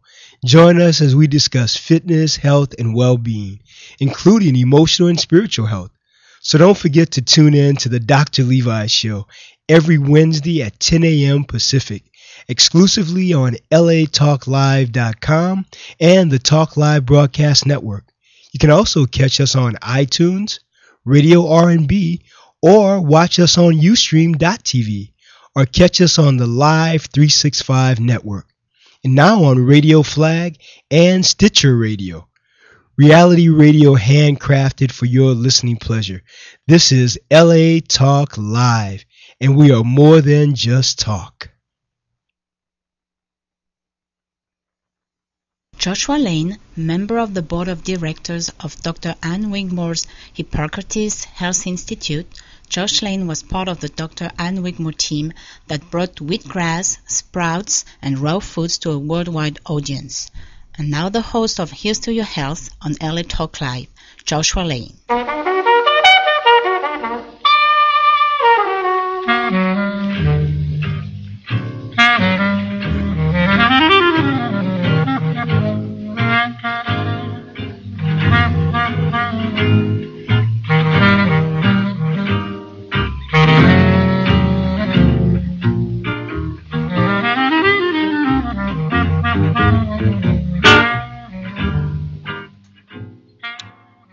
In the burgeoning field of anti-aging medicine, Dr. Hans Kugler, professor at Roosevelt University in Chicago and president of the Academy of Anti-Aging Medicine in California, has been on the cutting edge. The author of Lifelong Health, Learn How to Control Your Genes to Stay Young with Age, and now the host of Here's to Your Health, Hans Kugler. Well, welcome back to Here's to Your Health. My next guest is on its way over here. Obviously a little bit delayed in traffic. So we will be talking a little bit more with Dr. David Wong, MD, who practices in the South Bay area in Torrance. As a matter of fact, to be more precise, right, very close to Hawthorne and Sepulveda. We talked about alternative medicine before and the importance of bringing our so-called healthcare system, which is actually disease care, back to true healthcare. David, we've talked about this for quite some time. What is the number one thing you're trying to bring across to your patients? Well, I think, first of all, we don't even call them patients, because I like to change the language of medicine. We like to call them health participants, because they have to participate in their health. The other thing that we do, of course, is emphasizing wellness, preventive medicine. These are things that people can do to maintain good health and to really enjoy a good life. I fully agree. Well, in essence, this is what I do. Actually, at David's office, I do a little bit health education. Anybody who is interested to learn a little bit, the practical approach, the how-to anti-aging from the ground up, which covers all the bases. And that goes back to a Professor Emanuel Cheraskin from Alabama University School of Medicine. He defined a lifelong health. I mean, optimum health, the best possible health that we can achieve as a state of homeostasis, achieved by doing about 50 variables correctly. And later on, research with him and myself, we showed that these 50 variables can be grouped together as health practices. And so we have, in a different order, we used to say nutrition and so on and so on and so on. Well, number one, we have now exercise, right? Because when you do longevity studies with cancer-prone animals and compare that very nicely overlapping with human studies, including all the variables that are good for you, and all the various or the wrong variables, we get a difference in 100% in average lifespans. Now, if we repeat that experiment without the exercise, everything drops down by 50%. So that's number one, exercise. And we are doing this, and as described in my book here, with an approach that's developed by a Dr. Paul Ward, Olympic trainer, the godfather of the circuit training. We don't sit on a bicycle anymore for half an hour, cardiovascular and so on. Half the time, twice the results with circuit training, which goes back and forth between aerobic and muscle, and we place a higher emphasis on muscle work. Why? Because several studies have shown that muscle work weightlifting is the strongest factor in preventing cognitive losses. Okay? That's number one. And number two, we have detoxing. Right? The FACE, Foundation for Advancement in Science and Education, published a lot of data basically showing that we have about 50 to 100 toxic chemicals in our body, and we can get them out. And they developed a program. It's called niacin-based detoxing, and we use non-flushing niacin. And when an hour and a half after taking that, and we're doing some exercise, we sit in the sauna and we sweat. And they actually demonstrated by putting a gauze over your skin, or even over your forehead, an aluminum foil over it, and make people sweat. And when they sweat, they showed the analysis of the sweat that's coming out actually contains the toxic chemicals in our body. So about 6 weeks of doing this detoxing twice a week, we believe that we can dump about 2/3 of those toxic chemicals from the body. Right? And so those are the priorities. And then we go into nutrition and into supplementation and so on and so on. Okay. But what I really like to get from you is the practicing physician, what you want to bring across to people, right? What you do when a new patient comes into your health integration center in Torrance, right? By the way, what's your phone number at the health center? The Health Integration Center number is 310-326-8625. Right. Yeah. Anyway, so what's the first thing what you try to bring across to them? Well, first of all, we would tell them that, we are really working as a team. Mm-hmm. I can't do it for them, and they have to do their part. Mm-hmm. So we try to individualize the therapy or the treatment for the person. Mm-hmm. We would generally get some basic laboratory studies, and then also look at their health habits. How much they sleep, the stress level, and what kind of foods they're eating, and what kind of supplements they are taking. And then we look at the goals that they're trying to achieve. Because as you know, many people desire better energy. But of course, you can have a lot of energy, but it's like nervous kind of energy, so it really does not give you a balance. So we look at the person's balance. In Chinese medicine, for thousands of years, they've talked about yin and yang, which means the balance of the autonomic nervous system, the parasympathetic and the sympathetic. Right. Okay? And stress plays an important role in that. Exactly. Because when you are stressed, your sympathetic is overloaded. And that's why you have the fast pulse rate, your blood pressure goes up, right? And you're flushed. So what we're working with people is really to learn how their body's in balance. I always tell a little story. They interviewed this general, and they asked him, with your job, don't you get any ulcers? And the general says, I don't get ulcers, I give ulcers. It's very let her deal with that. And one of the key points in my life was when I was in the military. I really learned how to deal with stress, physical stress, and man, when you learn how to deal with that, it really works. It is absolutely fantastic, You get to a point, but nothing can really change us, Yes, we know that stress is really the biggest killer, in our society these days. We are almost,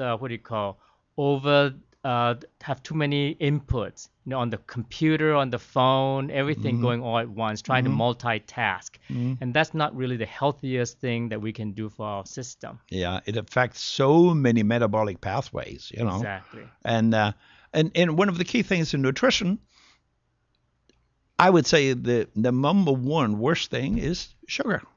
Yes. There's a very famous Professor Robert Lustig, UC Davis, MD. He has a magnificent thing on the internet, Sugar, the Bitter Truth. And when you Google this and you read that, he presents metabolic pathways. It's right there. No question about it. And then I also think people are overdoing this sugar and, the balancing of sugar and so on. If we would include more foods as grown, like I snack on it. I snack on cauliflower and broccoli and sweet peas right in the pod. It's magnificent, right? Because you get both the fiber and the nutrients. Whereas, as we all know, sugar is really totally empty calories. That's why people in this country with so much obesity, and the calories that people are getting from the sodas, the big bottles of sodas, Even the sugar substitute is not doing anybody any favor because they're finding a lot of these are really chemicals for the body system. Yeah, I totally agree. Well, there's the findings also that we have taste buds in the gut. And when the sweetener goes in there, it says to your body, here comes sugar. And your body responds as if sugar is coming in. Right? And then no sugar is coming in. And it throws everything in imbalance. Yes. And of course, corn syrup, which is used a lot high fructose of, corn syrup. Very bad. You know that. Yeah. You know what they call high fructose corn syrup? Japan's revenge to World War II. It was actually discovered in Japan, right? And then it brought to the U.S. here. And it is so sweet, about 20 times as sweet as a lot of other sweeteners.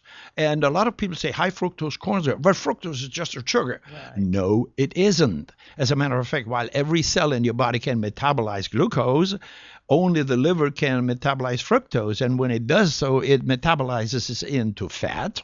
So you get fatty liver. Yes. And then it affects a very important enzyme, NOS, nitric oxide synthetase, right?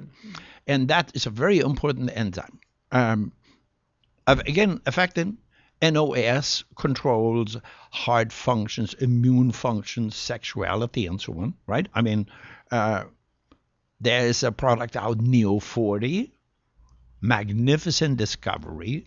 I mean, years ago, 30 years ago, when it was discovered, right, nitric oxide, a lot of people tried to make supplements to bring the nitric oxide back up in your body. But it didn't really work because I had only starting materials like sodium nitrate and sodium nitrite in, as the key ingredients to make this. And they're a little bit toxic. So I didn't really continue.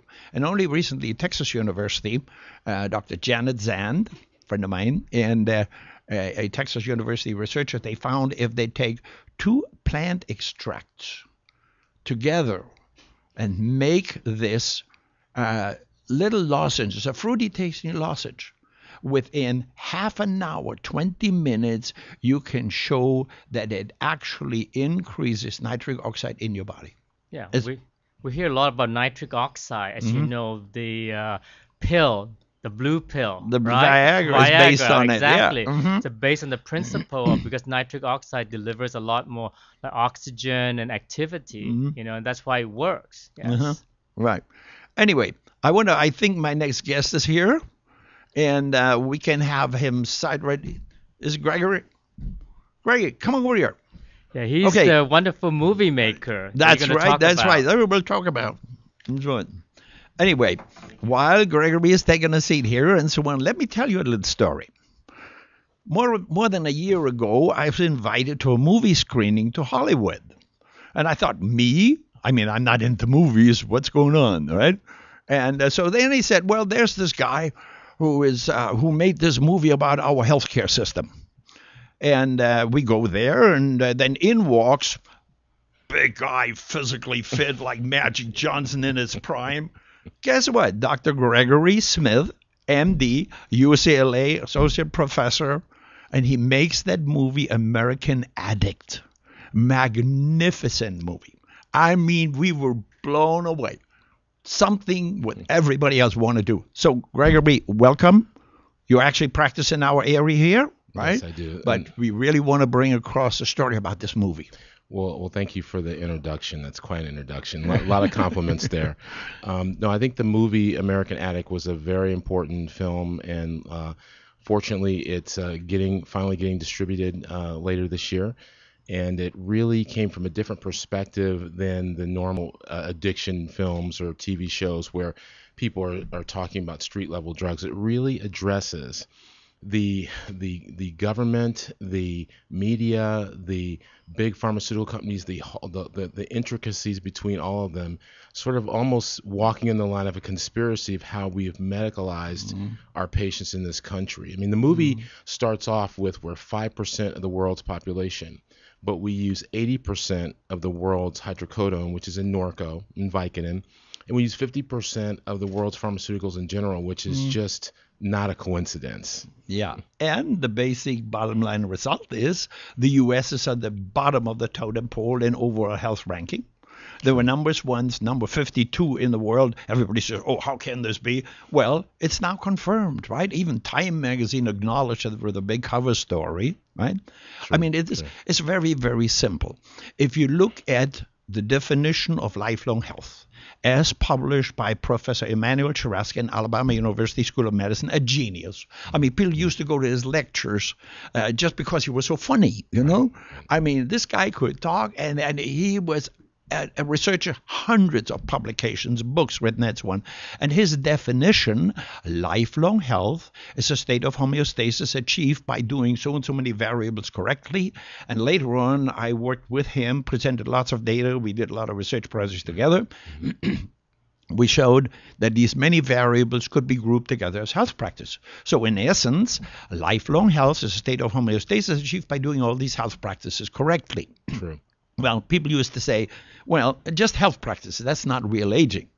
Well, in the meantime, have you heard about telomere research? Telomere, those are little extensions at the end of your DNA. Has demonstrated that the good health practices actually maintain telomere length.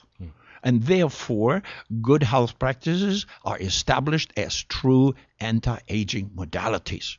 And here we are, right? Yeah. Do any drugs fit into that? No, I don't think so. Well, you know, in this country, we are very good at acute problems. If you need heart surgery or if you break your leg or something like that, but we are terrible when it comes to treating chronic disease. And this plays into exactly what you just said. There's no emphasis on keeping people healthy or preventing medical problems in the first place because there's not as much money in it. The money is in treating the problems. I mean, people that stay sick and continue to be sick are good customers. When you look at chronic situations like diabetes and high blood pressure, people don't die immediately. It takes 20, 30, 40 years. So these are lifelong customers. So there's no stimulus for getting people better. And what's scary when I learned by doing this movie is I sort of knew that before this movie, but what I did not know is that the system will let people actually die. I mean, it's not about just the money. It's about letting lots of people, I'm talking about hundreds of thousands, millions of people die slowly or die of chronic disease, cancer, and things of that nature when there are just so many things out there that can help people. It's a shame. Totally. Last week, I came on over to our health center, Health Integration Center in Torres with Dr. David Wong. That's where I do health practice counseling, anti-aging, et cetera. And David shows me, he says, look at this man here. 64 years old, tremendously overweight. I mean, the lipids show in the eyes, et cetera. Look what he's taken. He has a list of 14 prescription drugs, including amiodarone, one of the worst drugs ever with side effects. And a German professor from Heidelberg University told me that they observed in some of the patients even the hair turning purple. Hey, wouldn't that be good? Wouldn't that be good? Take a picture between the two of us, both purple hair. Well, some people like their hair purple, but I wouldn't want to get it that way. Anyway, so what's happening with the movie? Well, the film has been seen by a small amount of people, and you were one of them. And like I said, it's getting distributed in the United States later this fall, and we're in the process of negotiating the worldwide or the European rights, which should happen in the next few weeks. So pretty soon people will be able to really see the film. Hopefully it'll be a short theatrical release and it'll be available in DVD and VOD formats soon thereafter. And people can just go to the website, AmericanAddictTheMovie.com, and we'll keep updates and stuff like that for people. Oh, definitely. We want to give you attention. As a matter of fact, I talked to several very important people. I didn't want to say anything before, because I get very good reception about this. Townsend Letter for Doctors, now one of the leading journals in alternative medicine. Jonathan Collins, very open-minded to it. American Academy Anti-Aging Medicine, Dr. Ron Klaas, the president. 30,000 members now, right? My organization, Beyond Answer One, we're going to give you attention. I mean, there's no question about it. Right? Well, I appreciate that. That's a good thing. It needs attention. Yeah. Well, the key thing here is to bring what we started out with, disease care, back to true health care. And become aware of it, that the drug companies in there, well, actually, we shouldn't really fault them because it's a business. It's a business to make money, right? They're out to make a profit. But if they turn so totally phony Like when I see a commercial on television from a drug company, oh, your number one is your health is our number one concern. I mean, God, I want to take a 45 and shoot that screen, you know? Profit is the number one concern. I mean, you're right. These companies are out to make a profit. And we think, people in general think that when a company's doing something that has health in general, that your best interest is always in mind. But it is we're in a capitalist society. These people have boards of directors that expect a bottom line that's good.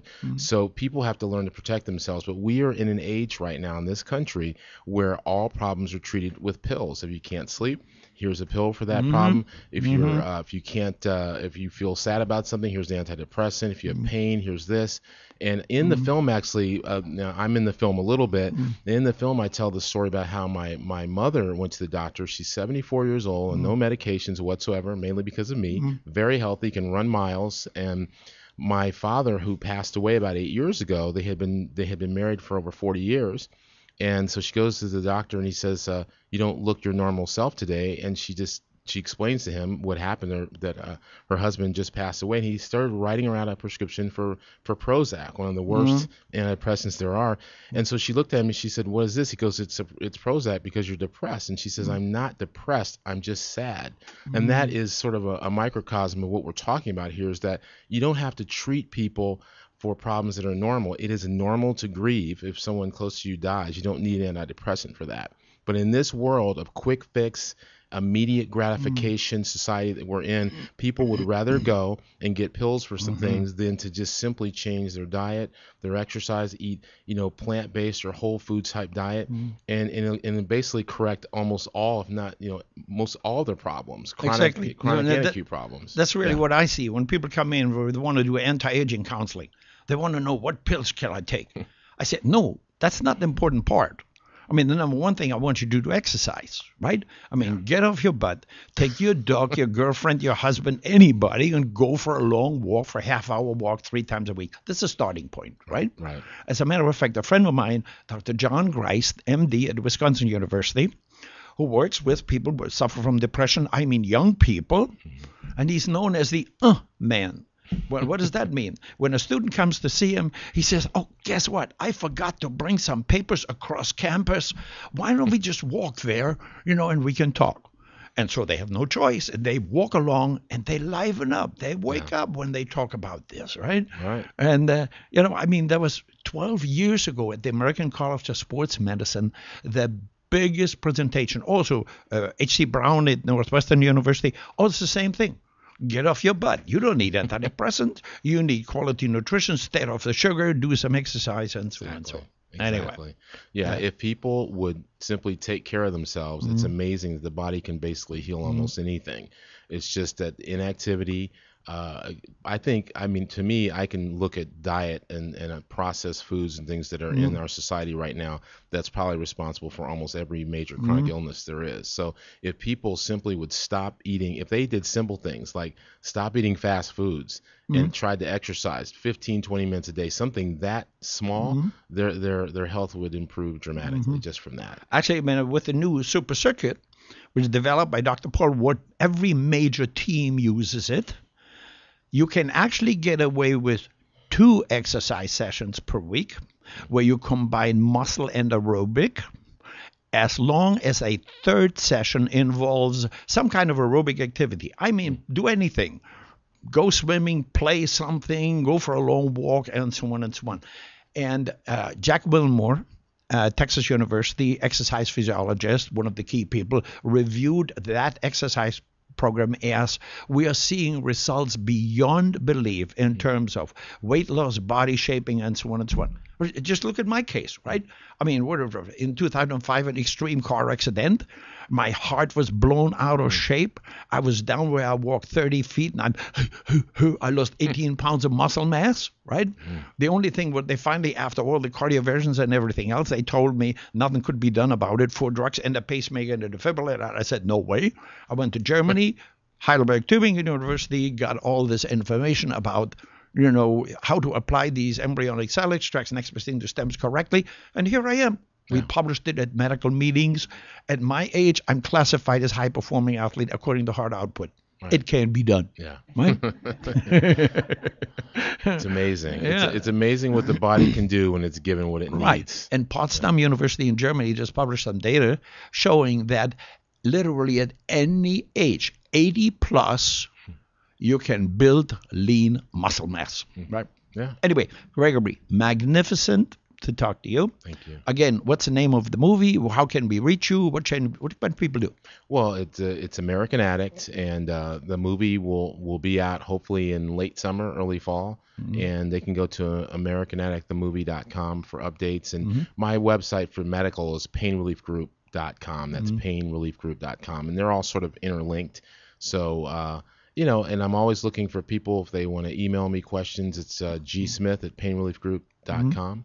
And be happy to answer the questions. But it is important information in that film, and I think it's not only important information in terms can save people's lives, but it's a very entertaining film also. We don't make it dry. It's not the typical dry documentary type film.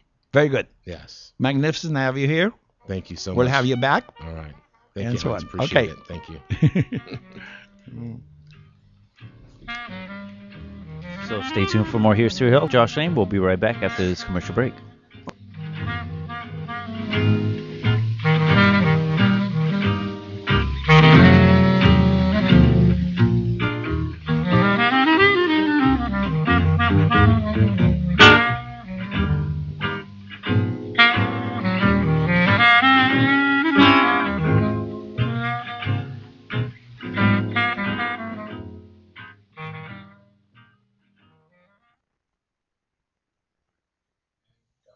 Hi, this is Dr. Levi, your fitness doctor, making a personal house call, inviting you to join me Wednesday at 10 a.m. Pacific for my all-new show, The Dr. Levi Show.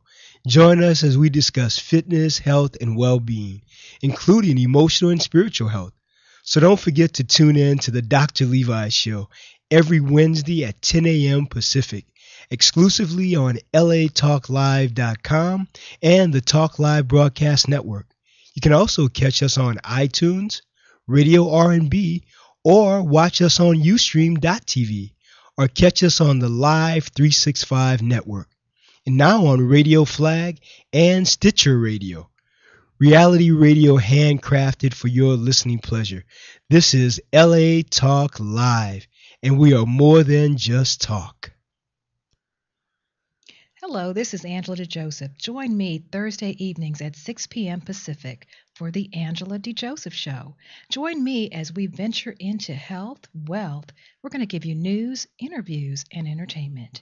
You can also catch us on iTunes Radio, Live 365, Radio Flag, TiVo Radio, and now live on Facebook. Or watch and listen directly at latalklive.com. Reality radio handcrafted for your listening pleasure. This is LA Talk Live, and we are more than just...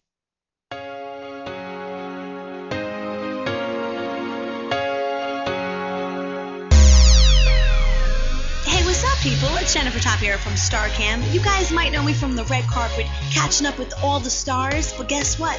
We're bringing the red carpet to the radio right out here on LA Talk Live. I'm going live Thursday nights at 6 p.m. We got hot topics, celebrities, and much more. We were featured on Chloe Lamar on E!, Howard Stern, T.I.'s Family Hustle. You know how we do. So check it out on Thursday night, 6 p.m.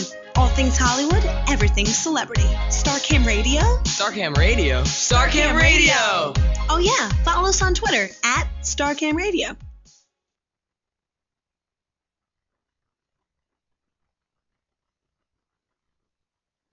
We know there are many choices in internet radio, and the staff and host of LA Talk Live would like to thank you for choosing the internet's hottest destination for the most eclectic sound and invigorating talk.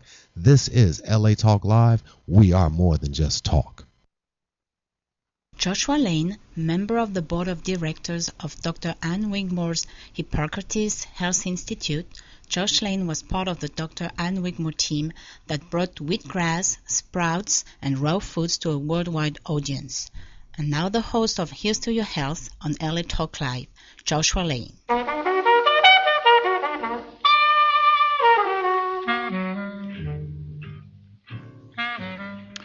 In the burgeoning field of anti-aging medicine, Dr. Hans Kugler, professor at Roosevelt University in Chicago and president of the Academy of Anti-Aging Medicine in California, has been on the cutting edge.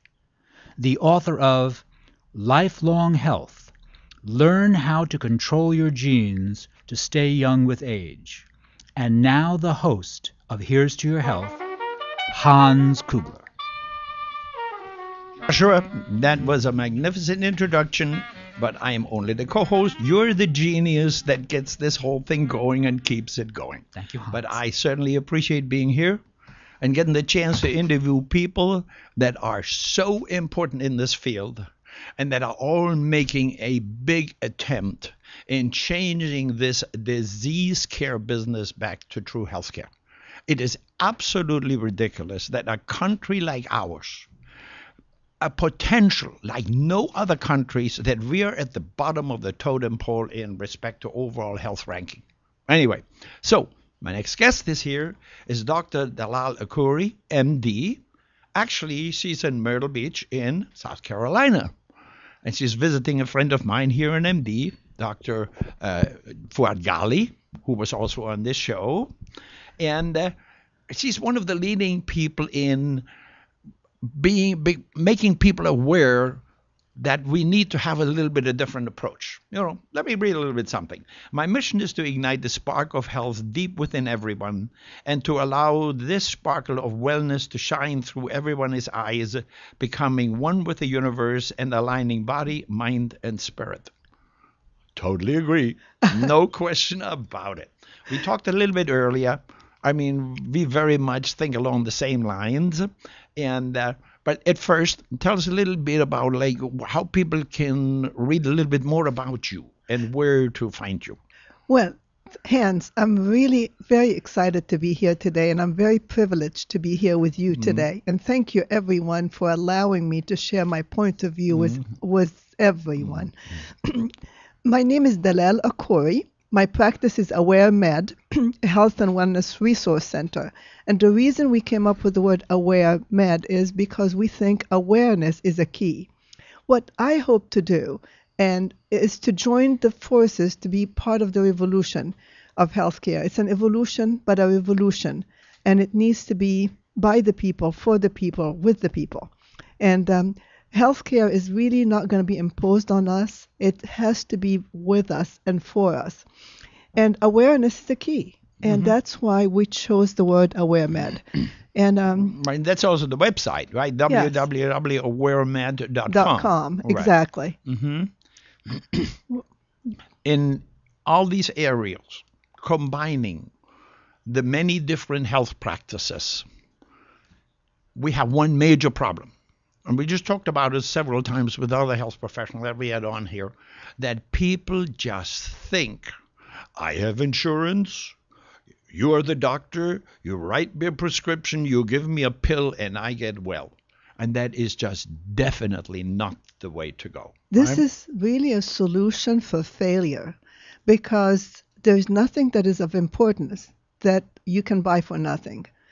Your health is the most important investment that you ever have.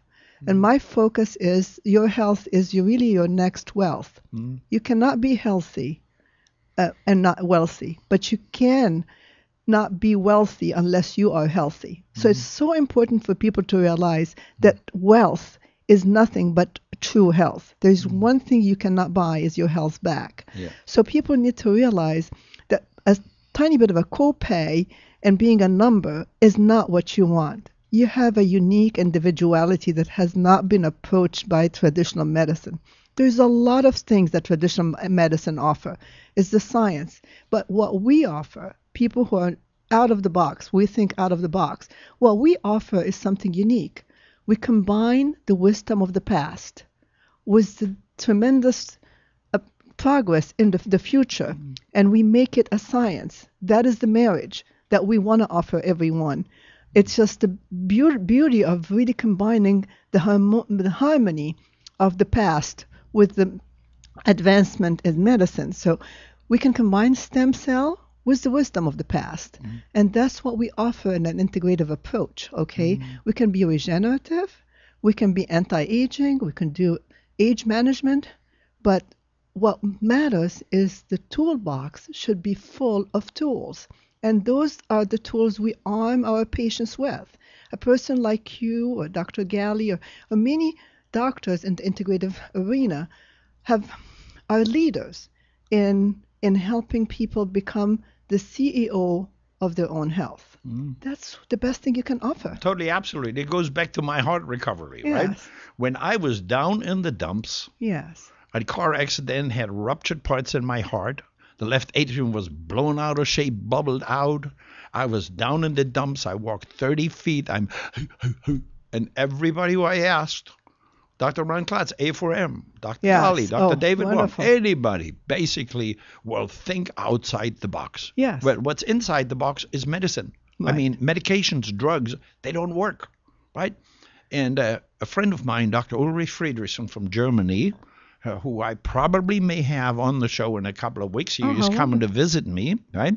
Heidelberg and Tübingen University did a big project where they looked at an old method where people used to go to Germany and Switzerland for regeneration with embryonic sheep cell injections. And that was extremely effective in some areas. Oh, And yeah. guess what? Number one, immune stimulation in respect to cancer. Exactly. And in another area, Down syndrome children. Wow. Wow. I mean, what an interesting Mhm. area. And I saw pictures. There was a Professor Franz Schmidt at the Schaffenburg University in Germany. Yeah. I visited him.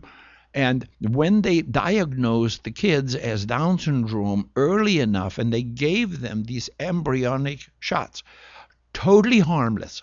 I mean, no side effects, absolutely nothing. They're literally the IQ, which Down syndrome children have about 40, doubles to 80. Yeah. The facial features and the growth rate. I mean, you've got to take a second look to really see the Down syndrome children, right? Exactly. And I mean, it combines from every area, right? Exactly. And when I had my problem, also the same thing from Uli, I mean, Dr. Fries in Heidelberg, at Tübingen University, well, think outside the box. I mean, this is a whole international thing. And what's outside the box is good health practices. Exactly. And the only really major thing is that we are realigning the health practices. Exactly. Right? We used to say, oh, well, there's nutrition and there's stress management, this is this, and exercise. No, exercise is absolutely number one. There's no question about it.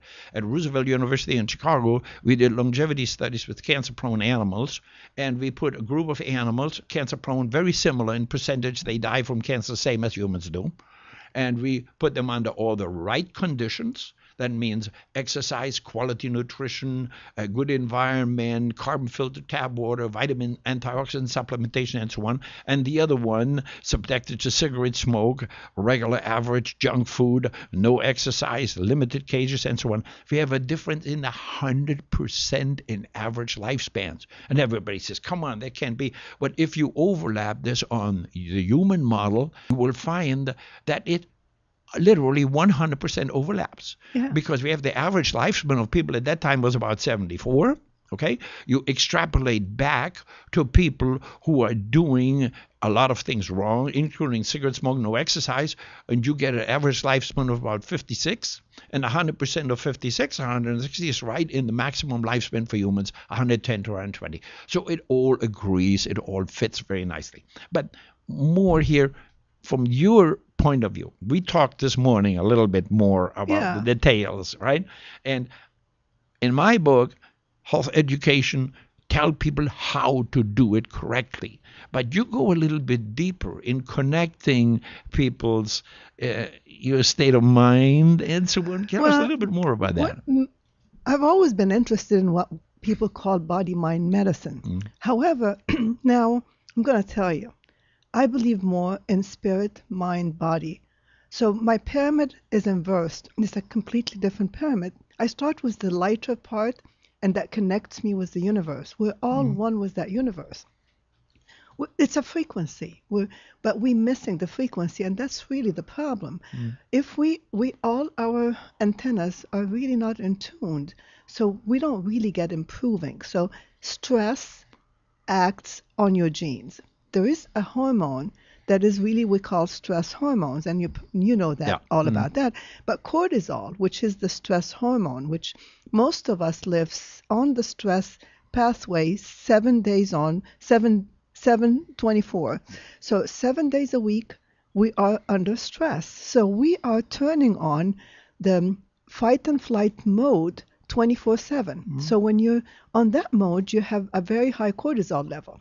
Now, all the studies have shown that 20% of the genomes are under the influence of cortisol. So if you really restore that what we call neuroendocrine balance, when you align the neuro and endocrine balance in a optimized way, you end up having to control 24% of your genes. So you are able to upregulate the good genes and you downregulate the bad genes. So truly, most of my patients do know that your genes are not your destiny. It's your lifestyle. And I preach lifestyle medicine. Choices that you make. It's not only about just exercise, but it's about the whole thing. I like the holism with a W because it involves everything: spirit, mind, body, exercise. Love is medicine. People don't love enough. They don't hug enough. They don't. I call it neuroendocrine production on demand. You can change your chemistry with a smile.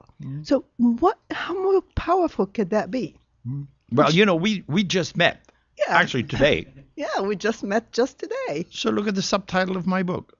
Learn how to control your genes to stay young with age. Look at that. Right? Unbelievable. Absolutely. High five. Well, it's amazing how things work. It's all coming into place. Many of us are working very hard with a mission to try to bring this to the forefront. Forefront of medicine is the awareness.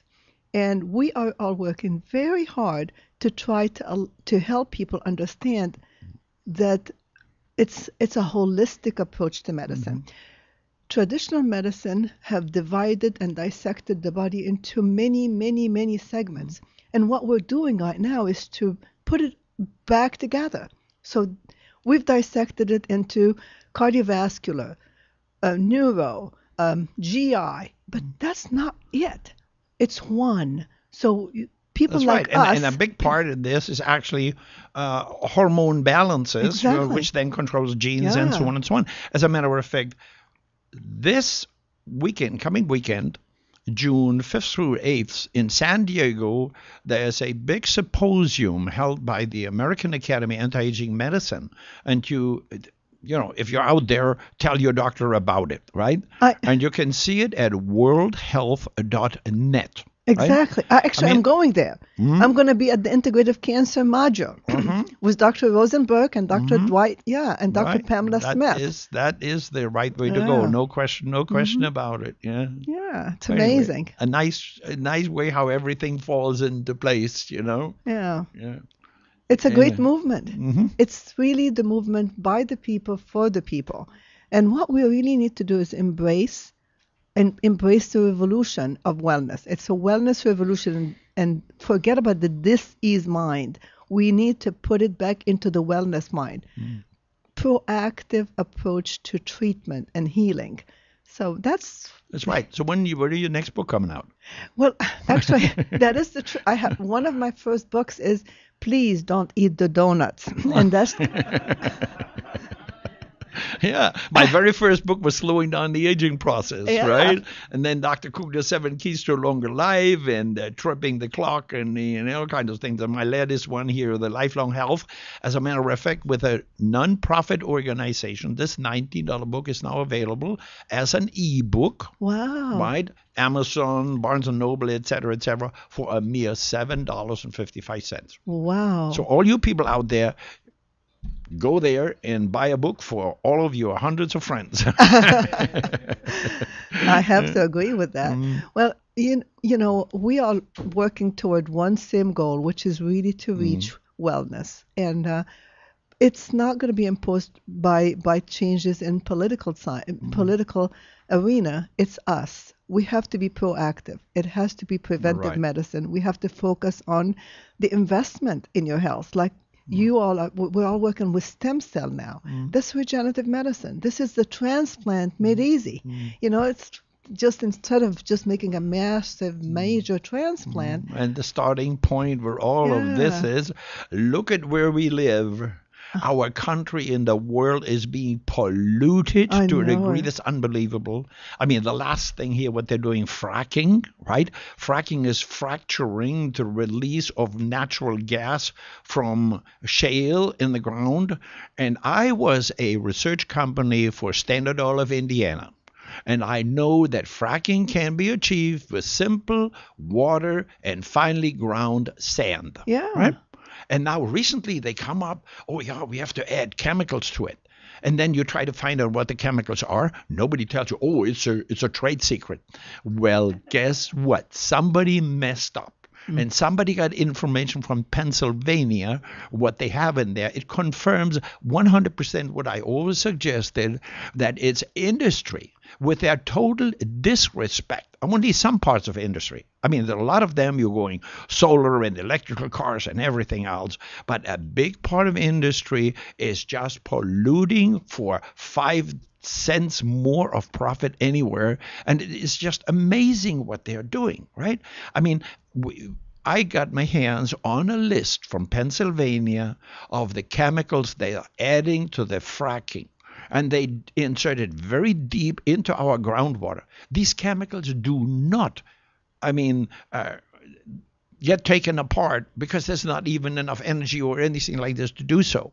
They will pollute the groundwater like unexpected. I mean, like never before. Right? Is that not really self-destructive prophecy? Are we not really causing the demise of our human nature? Well, we started a long time ago. I mean, look at, for example, go back to the Bible, right? Yes. What's the best way to feed the people? The oceans, right? The fish. Well, how much are we polluting this thing? Unbelievable. I mean, mercury, arsenic, cadmium, so on, burning raw coal. Now, here we are buying things made in China because they're cheap. Well, how come they can make it cheap? Because they're getting from the U.S. raw coal. Right. And they are not. I mean, in the U.S. we have something that's called clean coal, which is a joke in itself. I mean, they only remove a few % of the toxic minerals, right? But still, in the U.S., with that process of removing some of the toxic chemicals, we are still putting 50 tons of mercury into the ocean every year. Every year. Right. Now, we buy cheap stuff from China. Well, why? Because they can make it cheap because there's just no loss, nothing to even pre-clean the coal. They burn the coal raw. And thanks to this, 150 tons of mercury from China alone go into the oceans. And it gets to a point where even our conservative, I don't mean conservative Republican, I mean the people that try to ignore everything else, and they're now saying that pregnant women should not eat fish anymore unless it's from really deep cold water. Right. I mean, how far do we go? I mean, there's an oil consortium that put $100 million, I understand, into project making believe that environmental change is not real. Well, if it was not real, why is cancer becoming an epidemic? And why is pediatric cancer is on the rise? Because of all the toxins we're producing. Our genes have not changed. You know that study about the mummies. Yep. When they done the mummy studies, they did not find cancer in many, many thousands of them that they have evaluated, except for 1 or 2. So it tells you that by tampering with the environment, we've changed the milieu, and now we're reacting to this. Our genes are reacting to this. And now we're creating children who are prone to cancer. They're destined to develop cancer. 1 in 3 people are developing cancer. They seem to be the targets of this. I mean, during one of the American Academy Anti-Aging Medicine meetings, I presented a metabolic pathway. I mean, this is my thing. This is the same what Robert Lustig did at UC Davis when he talks about sugar, the bitter truth. The metabolic pathways, you can follow them. This is like proof. Exactly. Right? And I showed what's happening, how a message that gets to the cells to initiate, for example, a immune response. Exactly. And it comes to the surface of the cell, and there's a receptor, lock and key mechanism, and it transplants to the nucleus, and it makes various different types of RNA, messenger RNA, transfer RNA, and so everything was along these lines. There's 4 ways with all these toxic chemicals that can be interfered with, and we are already seeing it. Yeah. I mean, the change in hormones, for example, in young kids and in girls as early as 7.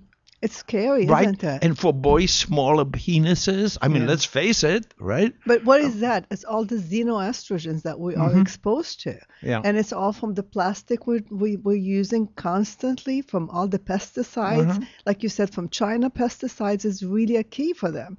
And those are xenoestrogens. And now that's why prostate cancer is becoming a more prominent than ever. Right, That's but why we were not really, I mean, God, we haven't achieved everything yet. We've got to make genetically modified food, poison the people along those lines, you know. Otherwise, I mean, gosh almighty, Social Security wouldn't go out of business financially and so on and so on.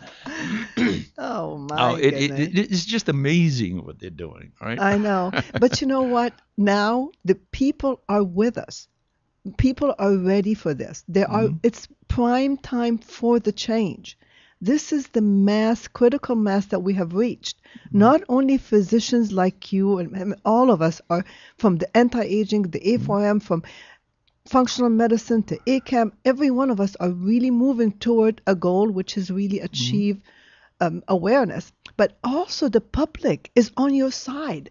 They are demanding new health care. They're demanding a proactive care. They are involved in their care because of people like the pioneers who began this revolution. I call it revolution because it's an evolution that is leading to a major revolution. It's magnificent to be in this movement, Yes. right?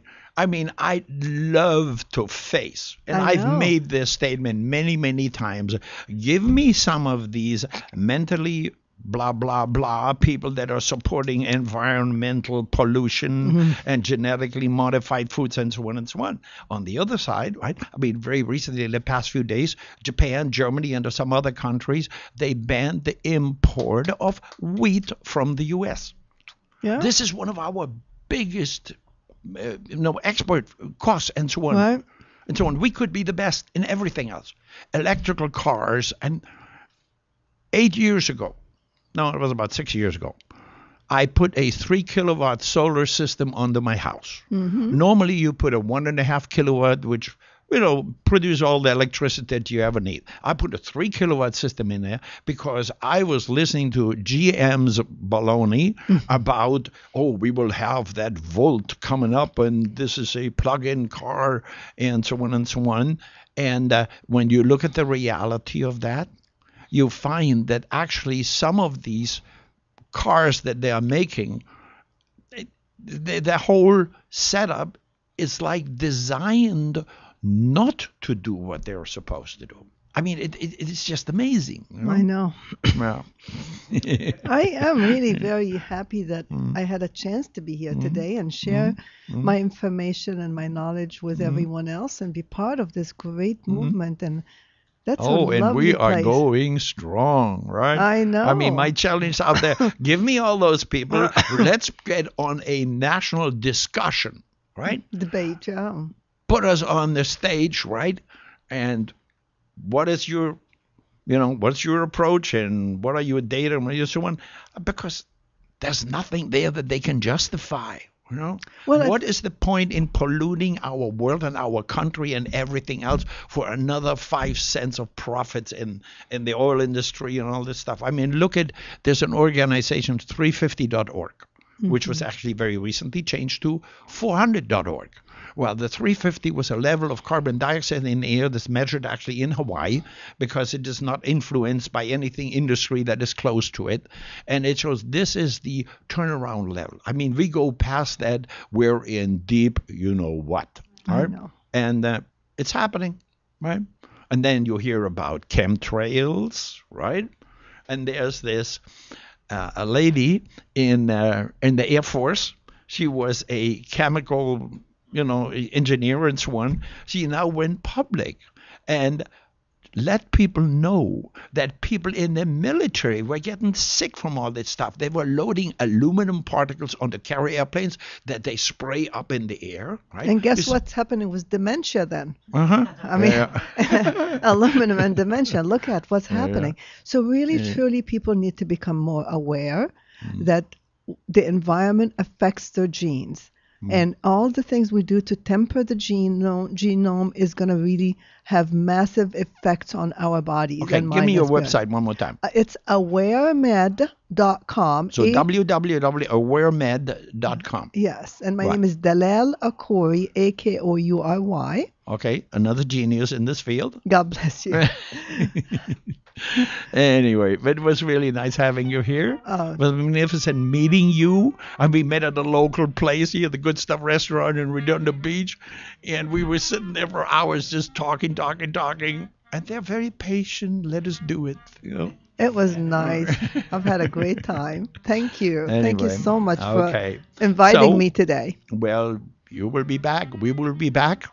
And for all those people out there, go to our website. awaremed.com. Okay, buy my book, Lifelong Health, Learn How to Control Your Genes to Stay Young with Age. Now available at a non-profit price, etc., etc. And listen to Joshua Lane here. Here's to your health. Your best approach to staying fit, healthy, getting younger, and so on and so on. Yeah. So just stay tuned, and we'll be right back after this commercial break. Oh, how wonderful.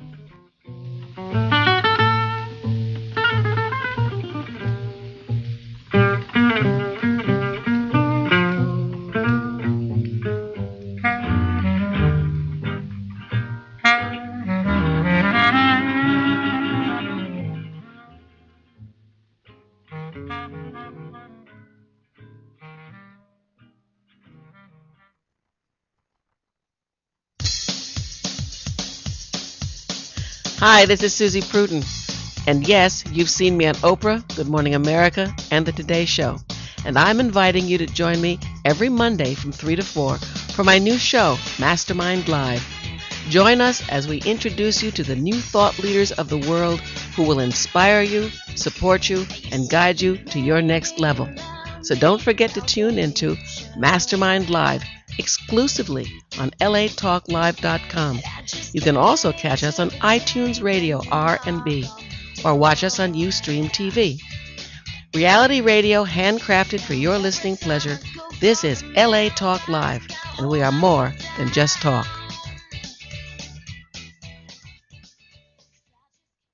West Coast Stand Up, it's your boy Omar Ray, a.k.a. Suge Gotti. Forbidden Tuesdays with the Gems, 9 p.m. LA Talk Live. Let's get it. Hi, this is Dawn Christie inviting you to join me every Friday, 1 p.m. Pacific, for my all-new show, The Dawn Christie Show. Join me as I discuss love, spiritual readings, your purpose, why am I born, what am I here to do. So don't forget to tune in The Dawn Christie Show at 1 p.m. Pacific, exclusively on LA Talk Live. You can also catch us on iTunes Radio R&B or watch us on Ustream TV, reality radio, handcrafted for your listening pleasure. This is LA Talk Live, and we are more than just talk.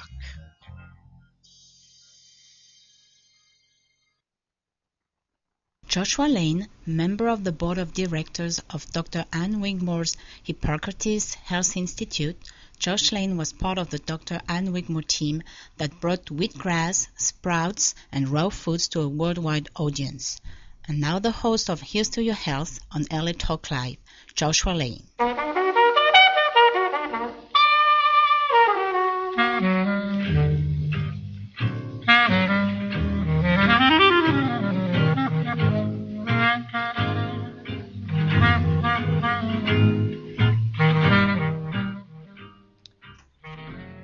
We're back. Thank you for tuning in to this edition of Here's to Your Health on the LA Talk Live Transmedia Network. I'm your host, Joshua Lane. My guest is Roy A. Brown. Roy A. Brown is the founder of an organization called Vet to Vet, an organization which is responsible for having veterans assist veterans with issues of importance, wellness issues of importance to the veterans. Roy A. Brown, it's a great pleasure to have you on Here's to Your Health. Well, the pleasure is mine. Thank you. And I appreciate you inviting me on. I had the great pleasure of hearing you lecture about a month ago at Santa Monica at a disability workshop that was hosted or chaired by David Geffen. And I thought your presentation about veterans was so remarkable. And veterans' health is such an important issue that I wanted to invite you to Here's to Your Health. So what prompted you to create this organization? Okay. Well, let's start. It was actually founded by Mo Armstrong. Oh, I see. A Vietnam vet, Vietnam area Med Corps vet. Do me a favor. Also, put your headphones on so you can catch you there. Good. Good. Sorry. Yes. Okay, and Mo was approached by the Herrera Community Care Center out of West Haven, Connecticut, and their psychosocial rehabilitation department to help them to write a program. I see. They wrote the program. What I did was Mo invited me. I met Mo, and he invited me out to learn the program.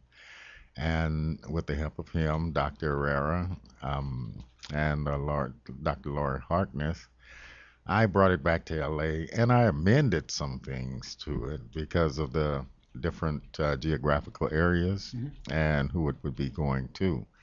And once we started amending it, it started growing. Actually, Mo took the East Coast, I took the West Coast, and this was a 2003-4.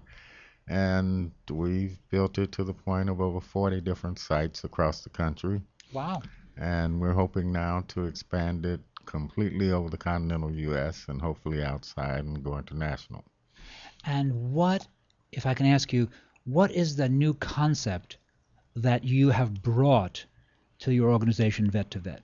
Okay, what we've really done is just brought an innovative way to present a peer support program. It's actually using veterans to be able to talk to others who have been through the same or similar circumstances.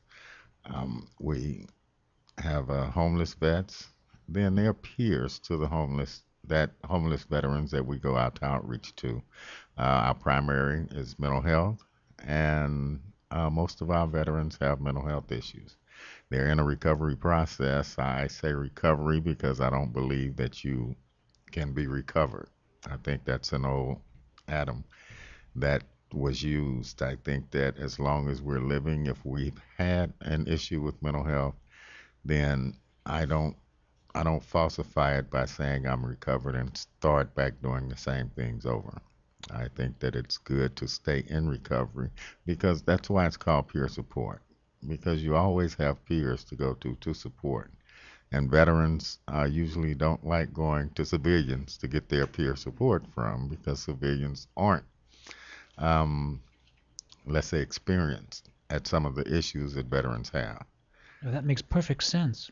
It makes perfect sense the way you describe it. And sometimes when something makes such perfect sense, you think, well, why didn't they do that 20 years ago? Well, it's pretty simple. For probably some of the same reasons that they're not doing it now. I think tradition has a lot to do with it. And it's hard to change. It's hard for anyone to change. So I think that up until now, it hadn't been proven to work. I think that it was overlooked. Some of the research that had been done on the Vet to Vet program was overlooked because it was being done by veterans with mental health issues. Right.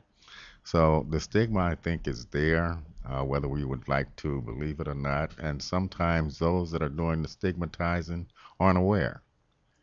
Right. I completely agree. As a non-vet, I think, my goodness, everything you're saying just makes it's so clear. Well, part of the problem is maybe it's too simple. Why? Well, the way I look at it, my opinion is, and it's just my opinion, is that if we have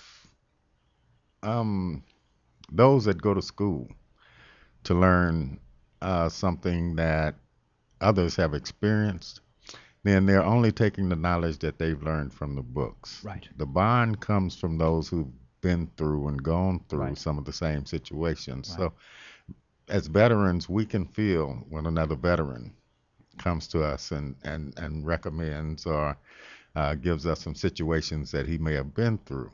But as coming through school, you're giving the book version, and I think that Vet to Vet works good because most of the academia has been broken down into language that veterans, whatever geographic area they're in, are able to understand. And I think that's what simplifies it. You mentioned that recovery is an active program. That is, people need recovery work their entire life. And that also, to me, makes perfect sense. Well, it should. I mean, I think that we visit and we revisit things that we've gone through, and I think what's not realized is that a lot of these bring flashbacks. It's not just from the service or from veterans. I think in normal life, we can run into situations that are going to bring us back to other situations.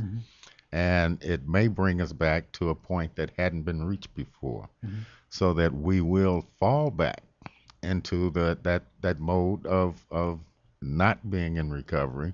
Right. And we'll need something. Without the peer support, I think I would be back drinking or back using drugs, or I would have to find something to fill that void. With the peer support, I can call another veteran. I can call a veteran, or I can be where other veterans are. And I think that's a big problem, that we don't have enough centers for veterans to actually meet in the areas that they're from. I think that they have to go too far in order to congregate and have a 2-hour support meeting where now I've relieved some of my tension. I can go home and I don't have to take it out on my family, and I don't have to take it out on my neighbors, because I've had a release point and somewhere to get that release at. And let's talk about numbers. How many veterans are in the LA area, and how many homeless veterans are there, if you have those numbers? Okay, I can't be positive. I think at the last count there are 13,000, and LA County There are 13,000 veterans within the LA area. Right. And I think we have about 4,000, between 3,000 and 4,000 at the last count, were homeless. I don't 3,000 or 4,000. That's a lot of men. That's a lot of men and women. That's a lot of men and women to be on the streets. It is, and some of the bills that the president has actually helped. The BASH program, which the VA has, is VA supported housing. It helps. I think that we need to put a little bit more programming into it. Can I ask, what is that veteran supported housing? What exactly is that program? That's where the veteran may pay up to 30% of the rent of his apartment, of his housing, and the VA along with HUD pays the rest of it. So that takes a homeless man and gives that man shelter. It does. Now, may I ask you, so that today is considered a very smart idea, cost effective and effective for the men, is it not? Very. I mean, it because in the long run, it's going to cost a lot more than that. Right. If they're on the streets. Right. And there's all sorts of issues. There's all sorts of terrible violence that can occur. But when the men and women have their own place, they're on the road to recovery. Well, not exactly. No? My thought is that the place is the start. Right. But that's where I believe that services like Vet to Vet come in, because you take someone home that's been homeless, say 1 to 5 years. They've forgotten a lot of the things that come with being in an apartment or being in a home. Right. So that's why I think support services should come in to visit them, I'd say at least twice a week at the beginning, in order to help them to understand that there are bills that have to be paid. We have to make a budget for these bills, and we also need help from the communities because a lot of these veterans have been homeless so long, they don't have furniture. or they don't have anything in their homes. And I know that I would go crazy if you gave me an apartment and all I have to look at is four walls. Right. That would really, after a couple of days, I have to go out and do something. Right. Which means that usually from if I've been homeless, it's probably going to be trouble. So in order to bypass that, I think that a big part should be support groups or support group meetings so that the veterans themselves can hear from each other how they've gone about getting furniture, how they've gone about budgeting, what they're doing, and they can learn from each other some of the positive aspects of life, which will help them in the long run and the short run in coping with some of the things that come along with recovery. And Vet to Vet, which is your organization, this has been around how long now? Vet to Vet has been around 10 years. And so the concepts that you're talking about today on the show, these are, while they sound like such just great common sense ideas, really you had to fight for those. And you're still fighting for those right now. Are people saying, well, no, that doesn't necessarily work? What are they saying? Okay, we can look at it like Vet to Vet started 2003, 2004. Mm-hmm. By 2005, the peer support had grown 300 to 500% within the VA. 2006, 2007, the VA opened a new department, a department of peer support. Uh-huh. And even though I have some things about that, since they did come to me and Mo to help them get the job descriptions for peer support, but once they had those, we were kind of dropped out of the picture, and that may be because of we may still have mental health issues, which is that we believe that if we can get something going to this point, then why can't we be a part of it after we have developed it? That makes perfect sense. Yeah, but is the problem once again that you're not a PhD in psychology or something that, and therefore they think, no, we can't use Roy because he's simply a veteran who started his organization with Mo, and so they're going to go to the professions who have the book knowledge on it. Gotcha. And the job description. Okay, let's say for the price that it took me to run this organization up to now, I think they're getting ready to pay. I think he may have started the first of this month. One person will make that salary that I've had about 10 people, along with myself, to make. Right. Well, that is there's a certain amount of annoyance there, or worse than annoyance. You think, oh my goodness, look at this great program, and we could use that funding.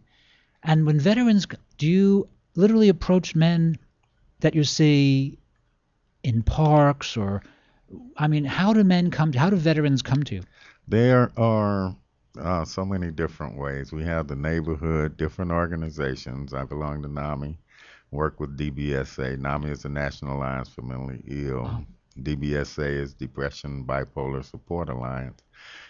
We have different community organizations, and most of them know about Vet to Vet. So they'll send some, or they'll call me, Roy, there's a veteran over here in the park, and he's sleeping in the merchant's doorways. Can you come and get him some help?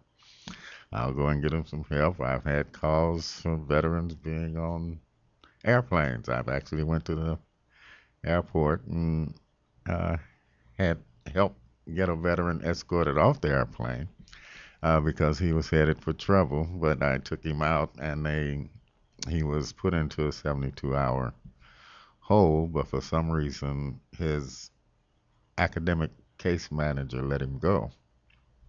And a couple of days later, he's in the penitentiary. Because he went down and he shot somebody who was making too much noise. Oh, dear. But see, these are things that I don't think you can learn in school. Right. But if you know veterans and if you've been around enough veterans, you can, it's, I don't know. Some people tell me I'm blessed because I can kind of feel another veteran. But I think that it's reactions to different things that particularly help those. And I've been homeless, I've been a drug addict, I've been an alcoholic. I've pretty much done everything wrong that I can do. So, and then you helped yourself. You just eventually decided, I don't want to do that anymore? No, I went through about 4 or 5 VA programs, and until I met Mo, and Mo introduced me to this program, it worked because I had nobody telling me what I had to do. Right. It's choices. Right. Okay, I'll tell you what I did in order for me to get into my recovery. And you can take that, or you can take what some other veteran, how they went through their recovery, and whatever fits you best. I think that the traditional way of telling you that if you don't fit this way, you're not going to make it, doesn't work with the new generation of soldiers. Did it ever work, you think? I'm not sure. It didn't work for me. Right. I can speak for me. It didn't work, and most of it was because I was told what to do rather than asked. I was given things to do that weren't anything that I wanted to do. I think now it's more of, okay, let's go with the concept that you want to do a certain thing. Now my job is to help you find a way to do that. Right. And to teach you more about what it is that you want to do. And I think as we change as the system changes, that because I have a mental health issue, it doesn't mean that I can't do anything. Right. It means, actually, I think it means that I'm blessed with a sense that other people don't have. Gotcha. So I can use that in order to, I can have it in a positive way. It's everything we can look at in 2 different ways, positive and negative. I'd rather stick to the positive because I think that the world is negative in most ways, and how it's portrayed is negative. I believe we're all born positive, but as we go through life, the news media and everyone else will highlight violence, negativity, and our thing is to pull that back and find the positive in it and look at it as a learning curve.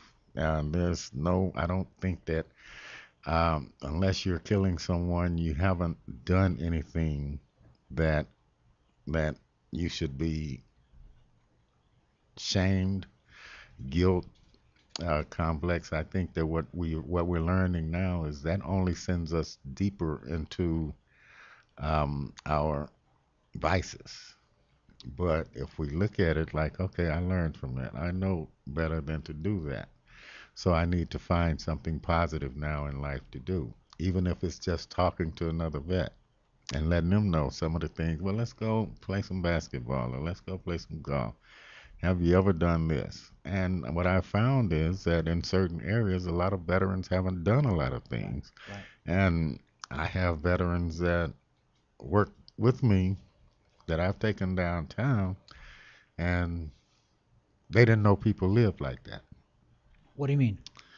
I took a couple of vets down to Skid Row, and they're and they're from somewhere up by the valley or somewhere, but they had never been to Skid Row, and they didn't believe that people live like that. So they were kind of scared by it, or they thought, oh, this is awful, we had no idea. What was it? Yeah, kind of combination? It was a combination, I think, of realizing or not realizing sometimes that how good life can be to some and how disastrous to others. And without the exposure, and that's why I think that most of our schools should do that are working with homeless. How can you work with homeless or those within this geographic area if you've never taken the time to go down and see how they live? So I think a lot of it is if we're going to, and I love learning from others that have learned from books since, but I think we also need to go and find out the human part of it, the human interaction of those that we're talking to. So I think that should be a part of their course, to actually spend a night or two and to actually see how another human being might feel. And Roy, when you find a veteran somewhere in LA or wherever the veteran is who really needs assistance, do you say to them, listen, I'm a vet, and how about here's dinner, or here's some clean shoes and socks, or I mean, what are some of the first steps that the men think? Okay, I would like a little water. I want some clean shoes and socks. I mean, how do you? I mean, it's probably different every time, but what are some of the preliminary steps? Well, first of all, I would ask them if they know about if they're a veteran, or if they have, do they realize that they have benefits at the VA? And if so, would they like to go out with me, or would they like for me to call an outreach worker, call the VA and get an outreach worker to come out and drive them out? And they would go into a screening clinic, a homeless screening clinic, where they, if they needed it, they would give them new clothing to wear, always a sack lunch available for them. I think that they should have, we should have, as great as we are as a country, with all the riches that we have, some place for anybody and everybody to eat. Right. It's